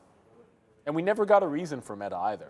Curious what Daniel Shea will say about it. We didn't get that. Yeah, don't let me. I will not forget to ask her that. Yeah, because it is probably unusual Do you like option the? action. Oh yeah, darn it, Now man. it just broke down. Yeah, I was just like, oh, do we want a VWAP break right there of Meta? Oh, damn it, Sean. Missed that opportunity. But one opportunity becomes another. Right here, Alibaba fell. I'm like bidding Again, like, BlackBerry. the thing is like I'm not frustrated, so don't take that for that. But it's just like, all we have to do is wait for this 10 to show up, and then But again, it's about having that crystal ball. Like, I don't know that it's going to rip up to here, so we short 90, of course, with a 10-cent stop. So now we're short 97. So when it pulls back in right there to view up to 92, it's like I don't even have a bid there because it's not like taking 5 cents, risking 14. It's kind of silly. I put a bid there now. Hopefully we'll get that fill. And then we'll have to wait for these to come through now. And again, every trade doesn't need to be 1-to-1 all the time, right? And so the thing about that is like, or even be less, especially when you're scalping, you don't need to just take like, oh, that's not really worth the risk. I think if you're using bigger shares, then scalping in and out makes more sense. And if you have 10 cents on 1,000 shares and you want to take out half, or I don't know, something like that, then that's great, right? I mean, that's $50. And then if it continues to work out for you, then you can sort of massage the trade, and then hopefully it gets back down to the underside of it. But right there's the fill. Well, we can go over to it. Sorry about that. There's the fill at 90. Oh, do I have a 91 fill too? No, I do not. So we just put that there on VWAP because it came back in. It's an amazing 5-cent winner. Hopefully this can come back into where we were bidding before, 84, 85. That would be. I'm gonna put a bid there just in case. You never know if it cranks lower. But that's where we want to be at. That would give us the 1-to-1. But again, we'll just take out. I took out 10% there. So you were almost stopped out. It came back in. I still like the trade. Alibaba, despite the market not really doing too much, it is fading back in. So it kind of looks very similar to the market if you put these side by side. There it is right there. Move up, which is right there, which is right there. Move down, right back to the 50 period, right back to the 50 period in VWAP as well. So far so good on this trade. And yeah, man, I mean, we're much calmer now. And not much calmer now, but there's not much happening in the market. So I think you got to trade what you see all the time. And for right now, not much is happening. The missed opportunity for me would have been Meta that just went lower right there. Okay, I was like, oh, did it just come back up? And it didn't, so that's okay. We talked about that bar coding, and Neil's like, it's eerily like this. I was like, yeah, it seems like it's gonna drop, and then we don't have it. So nice move there for Meta. Anybody that has it, that's great. We should have been short that name Meta. Oh, well. In the chat there, What are they PKD. I love seeing new people in the chat. So every time, if I see a new person ask a question or someone that I don't recognize, we're going to get to it. So I'm going to read the name because PKD Iuri, I don't know how to pronounce that. I apologize in advance. DocuSign profitable? Well, we don't know if they're going to be profitable. We'll find that one out in just a little bit here. Oh, that's right. I was about to check out my trade ideas for info on Docu, but remember, I downloaded a new version of trade ideas. It's not open yet, so I don't have mine open. What? I don't know if you can pull up the information on DocuSign. Well, they don't. Yeah, I don't know. Because last quarter, I don't think they turned a profit. No, so they didn't. they don't There's have no a P. Yeah, no. So what that lends to Does it show it on is here? if they have a profitable quarter, if we'll After find out hours, tonight, yeah. then that's the stock that can absolutely fly. It did make a good recovery today. It's down on the day today, but again, it's deceiving to call it down on the day because Still can't believe it's September 7th. it's a big V-shaped recovery for DocuSign today, like a huge one actually, but it is still red on the session. And if you're watching that one in the aftermarket, I'm really hoping this stock has if they have a surprise profit or a good number, it is just set up for a great, gorgeous potential breakout. I don't know what the short float is on it, but 55 on this is a huge level. And the Short next float is 4%. that's nothing. But like it's like $10 to the next level up. So it's more exciting if this breaks out than if it comes to the downside. Although there's a flat bottom break, that has to fall 10% to get there. Maybe setting up an SSR bounce if it's a bad day. Like my 9-year-old just got invited to this like crazy hockey camp. It's absolutely insane. Where we know like double AAA players that don't even get invited to it. It says this is the note from the guy. I'm going to just probably want to get money, but she is one of the top female athletes at her age, very close to setting records at the last camp she was at. Anyways, well, I'm not even going to ask Marissa how much it's going to cost. I'm not even going to address that. We're in the wrong business, all right, let's up bro. our share sizes. We're in the wrong business. I got to up our share sizes. In the wrong business. Right now. All right, Sean's so gotta pay. Yeah, I'm very, very proud of her, of course. But all right, yeah, I need And the best part about it I need is a like, raise. you know he's doing it, right? No, there's absolutely no you choice. know G is going to be on the There's team. absolutely no problem with that. And of course, I'm just playing around. I mean, of course, she can have whatever she wants, so that's fine. But yeah, all right. So time to go put a zero behind these. Dads don't say no. These trades. Well, some do, believe it or not. I don't think you or I do, but some do. I'm All right, yeah, it does sound too good to be too Dan McIsaac, but I'm going to look into this as it goes. I mean, if they send that, the thing is, we have friends that don't get this, so that's why it's funny. Okay, Meta's coming back. So let's just again without a story of. Without a story of why Meta was tanking there, I do like it. I think it's a good name. But if this market's going to rip, I feel like this is the better trade, right? Taking out that high right there, Amazon. We already missed. I wish there was more trades I could get in. Fubo, That 137.50, honestly, we should have just taken that against the 50 period. So I'm going to do that. I was waiting too low on Amazon. Fubo's breaking the high, but it's a not high of the really, day break though. at 330. It's not, the volume has really tapered off. Can you look at that? There's no big volume spike. It's a little bit extended here. I know I said earlier on I liked it. Like if this same thing happens an hour ago, I'd probably take a shot at it for a runner because it's a slow grind up. Like if it's slow grinding up, taking a long at the high of the day at 329 is not my cup of tea.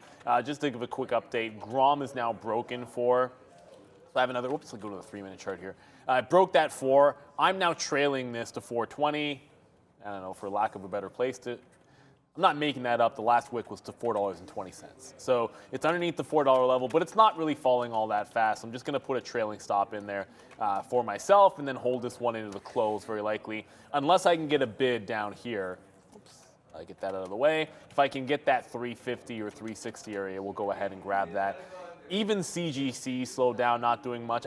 I did get the offer on Nikola, so thankfully that's going. What is Alphabet doing? I lost sight of that one. Boris in the chat just mentioning that Alphabet's running.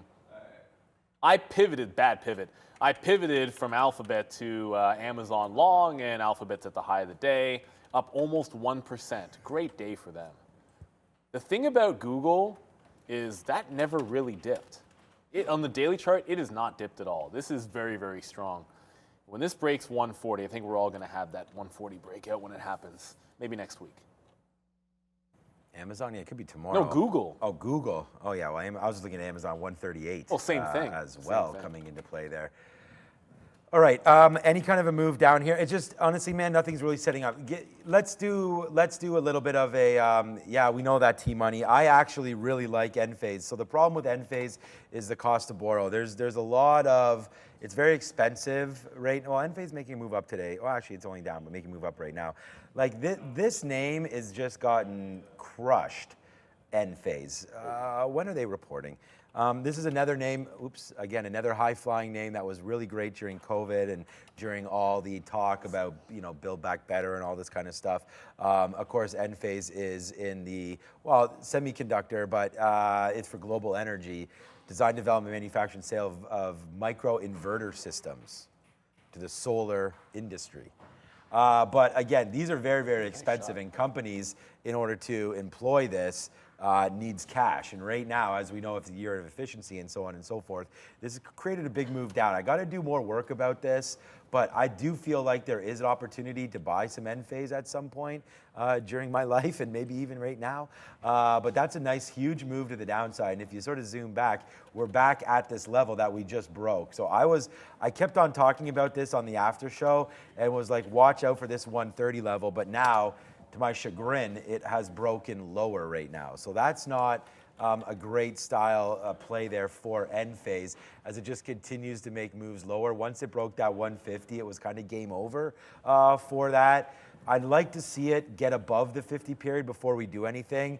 This kind of reminds me of Disney, where we were looking at it and it just was like hitting these lows, and then once it hit it, it kind of just went lower.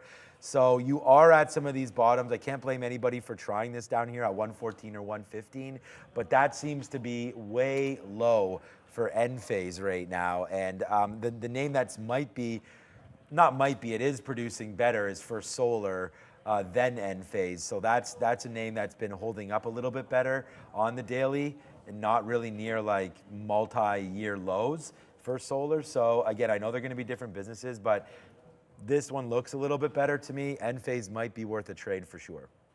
Oh, so I just got out of something. I was in one shot play in Mullen here, just kind of risking a couple of cents, and I'll show you why. This is sort of obvious. Since the reverse split, a lot of these stocks have been reverse splitting, and then you take a shot when it makes any kind of a bottom. It made a double bottom today. So I am now looking for Mullen longs above 39 cents. There's one bottom, there's another one. And when this happens, sometimes you get like those crazy squeezes on reverse splits, and it looked like Mullen was gonna do it. So I'm gonna come in there tomorrow for above 39, maybe even cracking this 45 cent area here, just looking for some kind of a squeeze runner on this little name. So again, you might see me sit in that one tomorrow as well, but we're running out of time. At 3:30, the early look was 171 million to buy. That is a very small imbalance. The market is still holding on to strength. If we're not going to get into more, it's time to start thinking about where to trail out of Amazon. There is this 138 level up here on the 15-minute from just a couple of sessions ago. That was a recent high. I think if we get to that, I probably just take out the trade. Doesn't seem like the market has that much strength in it, so I'm going to get on the offer out in front of 138. If it presses there, great. If we dip back underneath, if we break 137.5, that's a reasonable place to cover the trade. Shouldn't have been I was way too, what's the word? Frugal? Cheap? That's one that I'm using all the time, but I don't know. No, I was cheap with only wanting 137s for a dip buy on Amazon. Like at the moments where I'm trying to grab these, if I push it up here and just grab the long in there, then we could have done some scalping of it. But I was looking for 137. I figured the market was rolling back over. We'll get a nice little dip. We'll wait for 37 to 38. Just didn't happen today. You don't have to force trades, but every now and then, if you're looking to join the trend, if it doesn't dip to the price you want, well, you take the dip that you get. That's just the thing about trend trading. You got to get there at some point. As far as Nikola goes, you'll probably see me in this again tomorrow for at the same price, but it's not really bouncing. So my 1s and 2s and 3s, longs, all that good stuff, I'm getting out at 4. But this $1 level, it's not just anything on Nikola. If we break $1 down, it's not that just I'll go long 1s and 2s. If we break $1 down, I'll be short at 98 or something like that, if that does happen. I'll play a level like this in both directions. But Nikola, from 370 all the way back into $1, and that's a monster level psychologically and on the daily chart. So I'll be here for this level every single day until we're breaking away from it. Until we're at like 90 cents or $1.20 or 80 cents or $1.20, I think it's worth trading off this level. The upside's tremendous and the risk is pretty small. Okay, Alibaba went back down. We just put another bid there because we didn't have one, so we're going to watch out to see if that happens. But we do have a new position. You might not see it because it was just put on now, the same name that we've always had. And I just was looking at it, and I just thought to myself, what about Apple? Because Apple's right back to the day's high again. So we're going to short it. It's not exactly back to the day's high, but we know that it's a pretty aggressive name today. So the fact that I'm going to wait for 178, we are, but we did put on a position right now, right here at 63. So that's, we just got to fill. You can see that right there live right now. I'm going to go short against that break. So my next fill is not coming until 178. So that top right here is why we took it. That's right where we're at right now. That's about a 70 top. Then I want to see if there's any size or anything at 178. We have shares on. So, I mean, if it goes down, it's great. It'd be a good trade for us. But right there, that's 37. Bless you. All right, so that's 37. So we'll put a bid up there somewhere, see if it can make a move back down. But we are engaging in a short right now. And again, the main reason why, and it's pretty simple, and this is how I'm just going to always trade, is we're below the 50 period now and trying to break a little bit lower. I don't know if the trade's going to work out exactly. Again, we don't know ever if any of the trades are going to go. But right now it's 10 cents. Let's see if it can make a little bit of a bottom here and continue to retrace into this 40 level. If it does that, great. I mean, we can be really, really conservative and get out if it breaks 80. That was a nice move down there for Apple. Where exactly am I bidding? I'm going to put a bid right here. There it is. Oopsies. All right, so we just took a piece out right there at 47. We're also bidding 40, but hey, it's another one. Money, I mean, we'll take it for now. All we're kind of doing right now is 337. Oh, I missed that number. Did you get it from him? 171. From Brendan. 171 million to buy right there. Yeah, the man, the myth, the legend. I'll just say the man next time. But yeah, so there it is. We'll take out a little piece now for 20 cents. It's not bad. We'll see if it can continue to go down to the downside right there. And again, we're fighting the trend, right? The trend has been up right now, but we're almost getting set here to break that level. And if we could do that, then we'll start making new lows.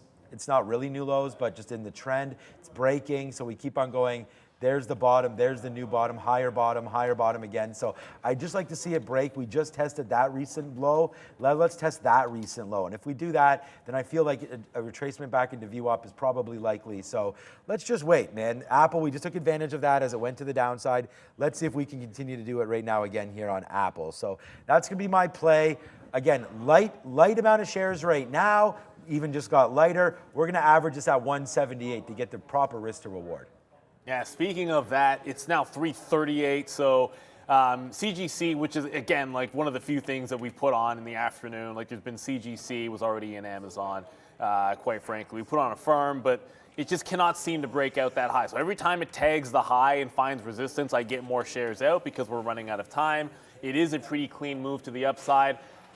We can look at some early look imbalances if you want. We do have, we have that new data source. I'm not seeing anything big. Like if there was something standing out here, we definitely let you guys know. But HPE is kind of an early sell. Like I don't see an early imbalance on Nikola. That was the question there. Palantir has an early imbalance to sell at 500,000, but not a heck of a lot that's interesting. AMC, that's from this morning. So there's not a heck of a lot there in the early look. Sometimes things will pop up that can be big and they can give you an indication what will happen at 350, but nothing on the radar, so to speak here. Thoughts on UBS? Matt Carnes just said in the chat. I mean, I don't want to yawn, but that's probably that's not a good response to thoughts on UBS. But if you're talking about something that isn't moving today, great. The chart it's a huge relief rally for them. I think that's sort of obvious here, but the breakout's kind of already happened. Like when you have Huadong City and then breakout, this is a stock that you're waiting for the next shoe to drop, which is either break channel down, look dip buy, break channel up, look breakout, right? So it's doing a heck of a lot of nothing in this range. You're in the midst of a pullback, so you wait for stock to calm down, make a range, and then break said range. It's in the middle of one, actually dipping off 27, so unless you already shorted this off 27 or you're sitting in a long, I don't see a new trade on UBS unless it takes out 27 to the upside. That would be pretty spicy. But yeah, for now it looks like a little bit crazy. Yeah, you're looking at a consolidation the last couple of days, and it's making a bottom. I don't know that I'm convinced it's made a bottom. Like, it just put in a lower low off of yesterday's low. So if it holds this bottom for a day or two, then you've got a consolidation bottom. Like, it's trying to consolidate. I don't know if you've seen it consolidate just yet, but that's just my 2 cents on UBS. 27 break looks great though, just from a technical standpoint.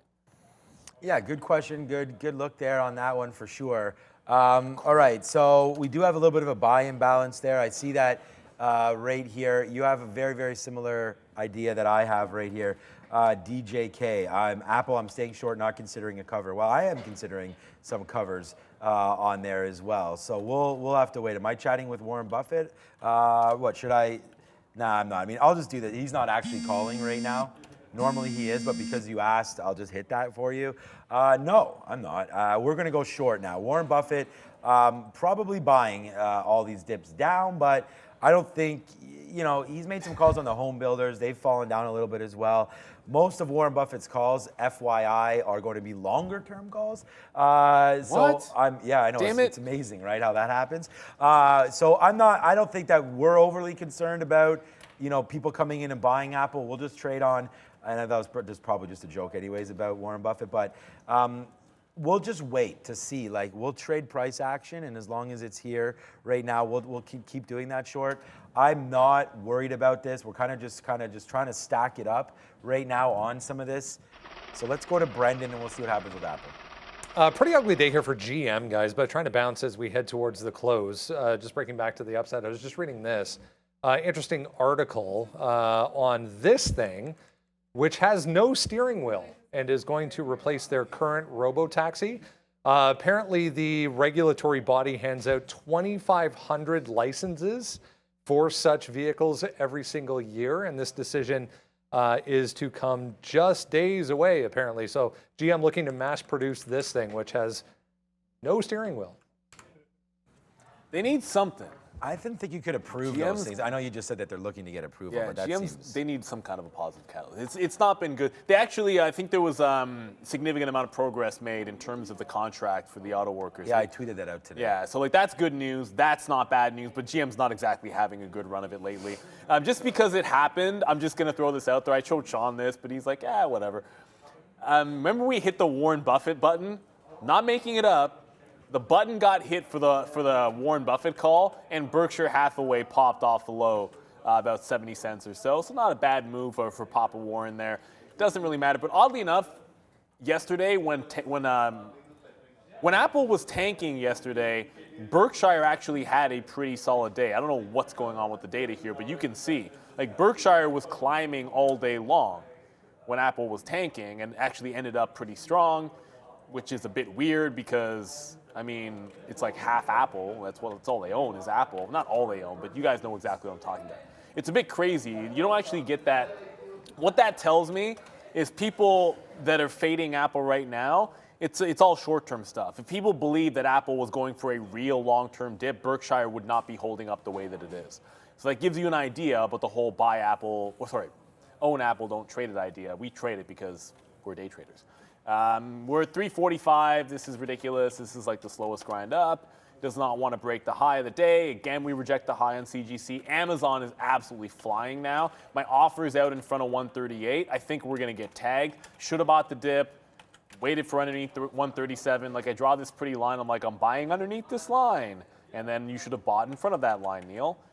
Sometimes when you draw a line like that, you should not just take the perfect fills. You should take the ones that the market wants to give you. So we talk about the over-under. Sometimes the money fills are underneath your support level where it's like trapping people. Other times you should just buy in front of support. Suck it up, Buttercup. That's me. Suck it up, buttercup. Yeah, so like we're learning our lessons every single day here because although we're in Apple, we've explained why and blah blah blah. We're not going to go a lot of shares here coming into the imbalances. Like I have no idea where these imbalances are going to go, but the one name that we should have just stuck with, and I said why not just buy it off the 50 period. I mean, it's just so ridiculous that we giving these trades and I'm not even taking them myself. There's Amazon. We talked about buying it off the 50. It just gave it to us a couple seconds ago, and there's 40 cents. So like that would be better than doing whatever the heck I'm doing right now on all these names. So yeah, that was definitely a missed opportunity there on Amazon as there it goes, taking out the day's high. Again, when you're in this trend, I mean, we could sit here and try to justify as many of these shorts or whatever that we have on board, but when it's going against you, it kind of sucks right now. So we're ready to get more Apple. I'm at 98. Don't stop now. I mean, there we go. Let's go. Here we go. We're waiting for don't. Hopefully it comes up to 98 and fills us there. Do I just want to get 96s? Imagine this stops here. I don't think it will, so it's all good. All right, well, whatever. Hopefully that does not. No. I was just saying that's not what's going to happen. It did not. It did not, but it did. You hadn't even seen that movie. That's the worst part about it. 177.95 now, as we just missed that by 1 penny. So we'll take it there. Give it to us. Give it to us. We're still not in it. We're still not in it. There we go. Now we're in it. Now we're in it. So now we're in it. And this is going to be well worth the risk to reward. I'm feeling like right now, our out is going to be the day's high. I want to review Apple today on the after show, no matter what happens. Sorry, on the recap show, whatever happens. Right there, 178.25. That's going to be our out. So hopefully it will tank in. The problem is, again, that number was a buy number. So it's a little bigger. Yeah, it's a little bit bigger now, so 270 to buy. I'm chuckling. That's not. It's not. We've seen it flip over before. Apparently, that camp is only 1.5 hours a week, and it's not bad. It's 100 a week, so it's $100 for 1.5 hours. Oh, that's a great deal. That's not even that bad. That's a no-brainer. So I guess I don't really need for a high hockey that much. camp? I don't need that much of a raise, but that's pretty sick. I'm still going to try to use it as leverage. You know what I mean? Coming through, but just playing around. So that's good. So now I'm a little bit happier about that because I was like worried. I was worried that I was like 5 or 6 hours a week, and then you go $100 an hour. Well, if you say camp, I'm thinking it's more than. No, yeah, it's just a hockey camp. Well, because now she's already playing like this weekend. Like they're already starting to play. So it's pretty serious around here. This one's for you, Ramin. Yeah, let's go, Ramin. I did not dip buy Amazon. It's not true. I did not dip buy it. It's bullshit. I did not. There you go. You said a line from The Room, and you just didn't. I know you haven't seen The Room. The single greatest bad movie ever made, by far. I think I might have seen it. And I was supposed to end it with, "Oh, hi, Sean." There you go. What's up? It's so bad that they made a movie about making the movie. I'm telling you, it's the funniest. It's James Franco's in it. You'll die. Yeah. You will die if you watch it. I've seen Is The Seth Room. Rogen in that too? Like all those guys? I think it's what's the guy's name? It's James Franco. If it's Paul Rudd, I'm out. No, is it his little brother? I forget the other guy in it. You guys tell me the other. No, his actor name. Dave Franco, that's the other guy. Actually, his brother's name. Oh, his actual. Right, brother. I forgot his brother's name. I mean, James Franco's more famous, but it's Dave Franco's the other guy. It's freaking hilarious, man. Like that guy. We just took another fill on Apple, but Tommy Wiseau. I'm gonna watch that. It's called The Room. The Room. Is it on Amazon or? I mean, I literally have every single. You know what? I have no service. idea where you find it. The Room, like it's out there somewhere. Like you'll be able to find it. It is ridiculous. I'm out of Amazon. I just trailed out of it. 137.80. Looks like it's still going higher, but it pulled back. It got to 137.91. The second it ticked within 10 cents of 138, I threw a trailing stop in, and looks like it's going to end up higher. Amazon is the most. Look at the wick bottom in the morning. This is not even. It's not a V-shaped recovery because it really. Like a V-shaped recovery kind of stalls out here. Like this is just a huge run to the upside on Amazon, and it's trend up. I think we just got to be thinking about the longs. We have the imbalances coming in a minute. How about we do the business after 350? I think, guys. Well, yeah, okay. Want to do it now? Okay, we'll wait. So we only have 50 seconds right now until this comes out. We just took a fill there on Apple. Of course, our average price is 86. We just got an amazing 80 fill right there. So hopefully it comes back down in as we wait for these imbalances to hit. Only 30 seconds away. These are market on close imbalances. So right now we do have the word from Brendo that it was 270 million to buy. So we will wait to see if anything hits coming out right now with these imbalances. I have lower bids. I have my targeted out at the top. I don't like to be in these trades coming into imbalances for damn sure. So hopefully we'll flush a little bit and we'll be able to get out, because if it rips up to the top side, then I'll feel pretty bad, because you shouldn't really, like, if Apple just comes a bid, that's completely out of my control. It's out of all of our controls. Like, this could rip up to that 178 and then get out of that. So here it comes. There, look at that. Huge move up for Apple, just going to go right back up to the highs. So I'm going to assume it's a pretty big buy here. Only New York names are up here right now. The NASDAQ is out. We're just getting a little bit of there it is right there. Oh, it's only 2 million shares to buy. Yeah, number one. Right there for Apple, the number one name on board. Intel as well, skyrocketing. And again, stay strong. Stay long the strong names, right? You made a great trade there on Amazon. And then now we're going to take... we're not going to take a bath. But just keep in mind, like, but Intel, we are going to lose on this. Intel's a $38 stock, so it might be $2.2 million to buy on Intel, but notionally, Apple it's like 5 times the size, right? So well, here it comes back it's a bigger imbalance for Apple. But the fact that you have a $2 million buy in Intel, like, it just spiked up. To me, this is almost always a fade. Intel, okay, I'm getting out. Let's just cover this, because Intel always pairs off. I don't want to say always, but like Intel and Visa, if they have big imbalances, that crap is pairing off. Also in the NASDAQ, look what just happened on the NASDAQ. We just wicked the high at 15.3. I don't know, man. That was a big number. Like, that was a big 3.1 billion to buy, and we wicked the top and pulled back. Why didn't we follow through just there? That's the question I'm asking myself. I just got it at Amazon. I just got it out of Intel. CGC doesn't really matter. That's not going to follow the market. Grom I have to cover. That just bounced. My trail's at 420. It just barely didn't trail me out. I did get a fill at 380 off the $5 breakdown, but this is coming back to the upside. I'm just going to pop on the bid in front of 4 and get out of that one as we just kind of cover everything at the end of the day.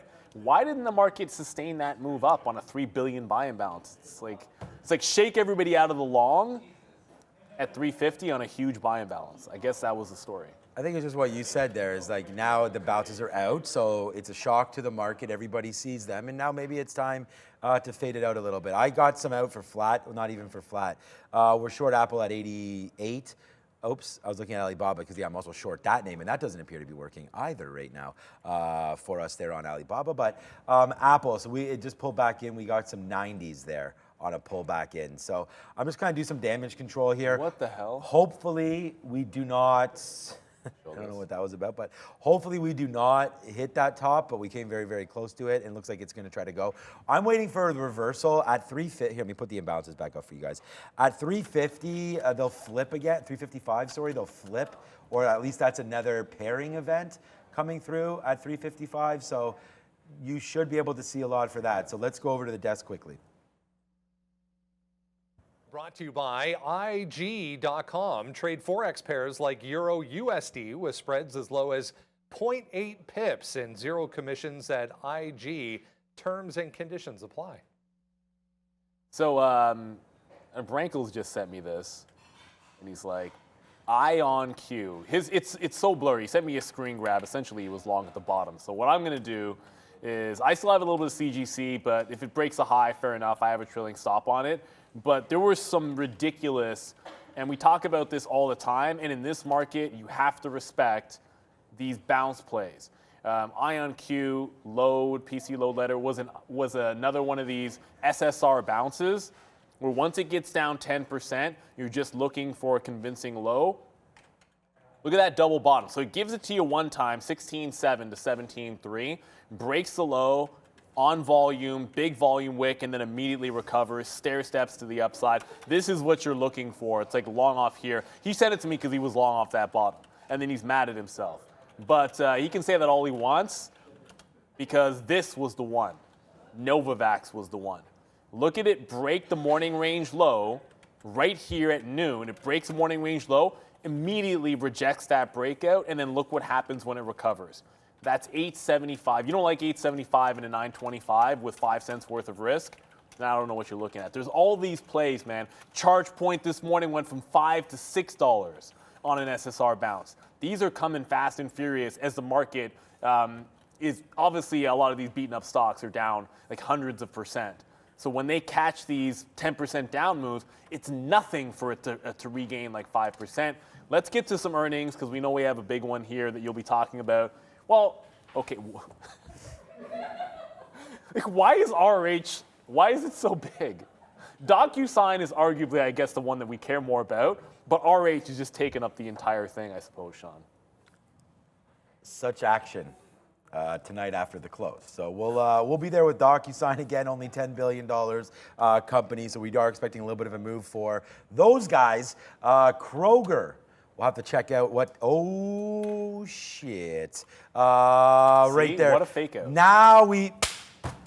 Money, Bang! Right there. Here we go. Come on, Apple.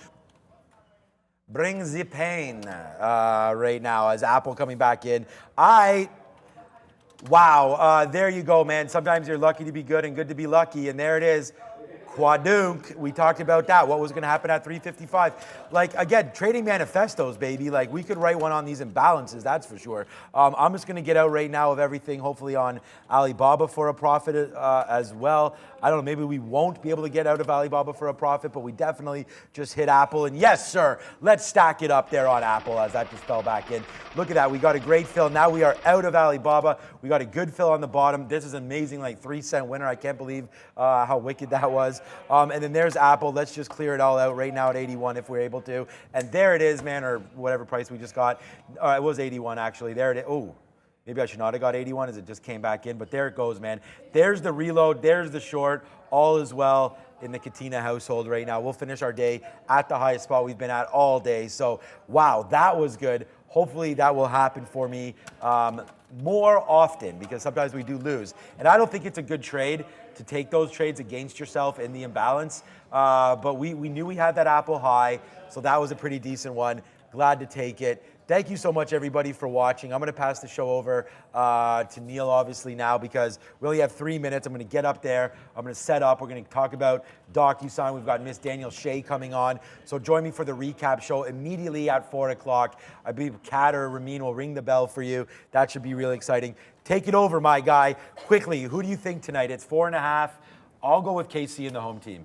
Oh, goodness. If Kelsey plays, let's go KC. If Kelsey does not play, I think the Lions cover the spread. I think it's a tight game if he doesn't play. I don't know what the over-under is. That's the only problem. Someone was supposed to... 53.5. 53.5? Kelsey's in, I take the over, but then the line's going to move. It has to be up in the air right now. That line's going to move if Kelsey plays or not. I was about to show this, but I don't know what's going on with my screen. That's Sean's screen right now instead of mine. There we go. Yeah, there's the big reversal that just happened. So we got the right out there. We got out of Amazon near that high. We're able to get Intel top wick. As usual, it always pairs off. Like I'm telling you, Intel always pairs. 10 times out of 10, Apple paired off. Now it's 800,000 to sell. Intel is now 800,000 to sell. Those were big buy imbalances. Kenvue, oddly enough, is a sell imbalance again. So you're still seeing some action there. Not really sure that's going to be big. I can monitor that. I really doubt that's going to be big at all. Daryl Flinch, you're looking forward to seeing Gibbs play. Yeah, I can't wait to see Gibbs play, but I'd be all in on Bijan Robinson being the offensive rookie of the year. I have no idea what the odds are, but ain't no quarterback winning it this year. Bijan is the offensive rookie of the year unless he gets hurt. The only way he loses is if he gets hurt. He's just going to be an absolute beast. Alphonse, still having trouble reaching out to contact you. If you try to DM me today, I've been pretty busy all day. I have not gone to Twitter. Like, I haven't checked my DMs on Twitter, if that's what you mean. So I'll try to get to some of those on the train. We get a lot of DMs, and I'm not the best at getting back to everybody with them. It's just we get really busy. Throughout the day, obviously, we're trading and trying to put a show on for you guys. Sean's mic is hot, everybody. It's not? Okay. Okay. No, we're figuring it out. I've always said we should just have a hot mic at times for jokes because some of the stuff that goes back and forth, like when Sean and I are talking and we think that we're off camera, like we'll just say some off-the-cuff stuff that I know you guys, a lot of you would think is pretty hilarious. With 1 minute to go, I don't know who's going to be on the bell, hint, hint. Wink, wink. Turn around, look at Katrine. But I do know that despite the fact that we hit it for you, I'm going to hit this one because you guys seem to like it. Take this opportunity to like and subscribe to our YouTube channel. You won't be disappointed. There's lots of bangs. That man is going to be back in about 30 seconds when this market closes. So hit that like, hit that subscribe. It's been a wild market. Everybody should be happy in hitting the like when the market's closing off the highs of the day. That's what we look for. That's what we love. I mean, have a quick look at the cues. I mean, you're closing at the highs after what looked like absolute doom and gloom. It's been a fun day to trade because there's been so much movement. Still, I have no bloody idea what happened to Meta, but we're going to figure it out because after market, we'll have Danielle Shea talking about it with Sean. But get a camera off me and get it on this young lady here in 3, 2, and 1. Ring it.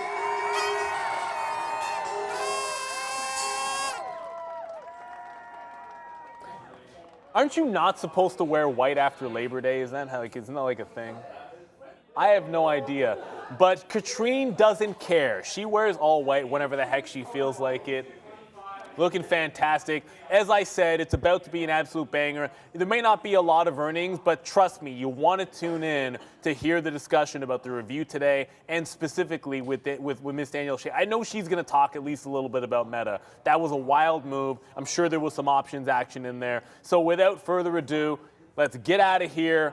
You're not going anywhere. We'll be back all day long tomorrow for live trade, but it's time to kick it to the desk, get a little trade review on for the aftermarket show with Sean. Hey, what's up, guys? Thank you so much for joining me here on the after show. I'm just getting everything locked and loaded, ready to go right now. It's going to be a good show. We have Danielle Shea coming through.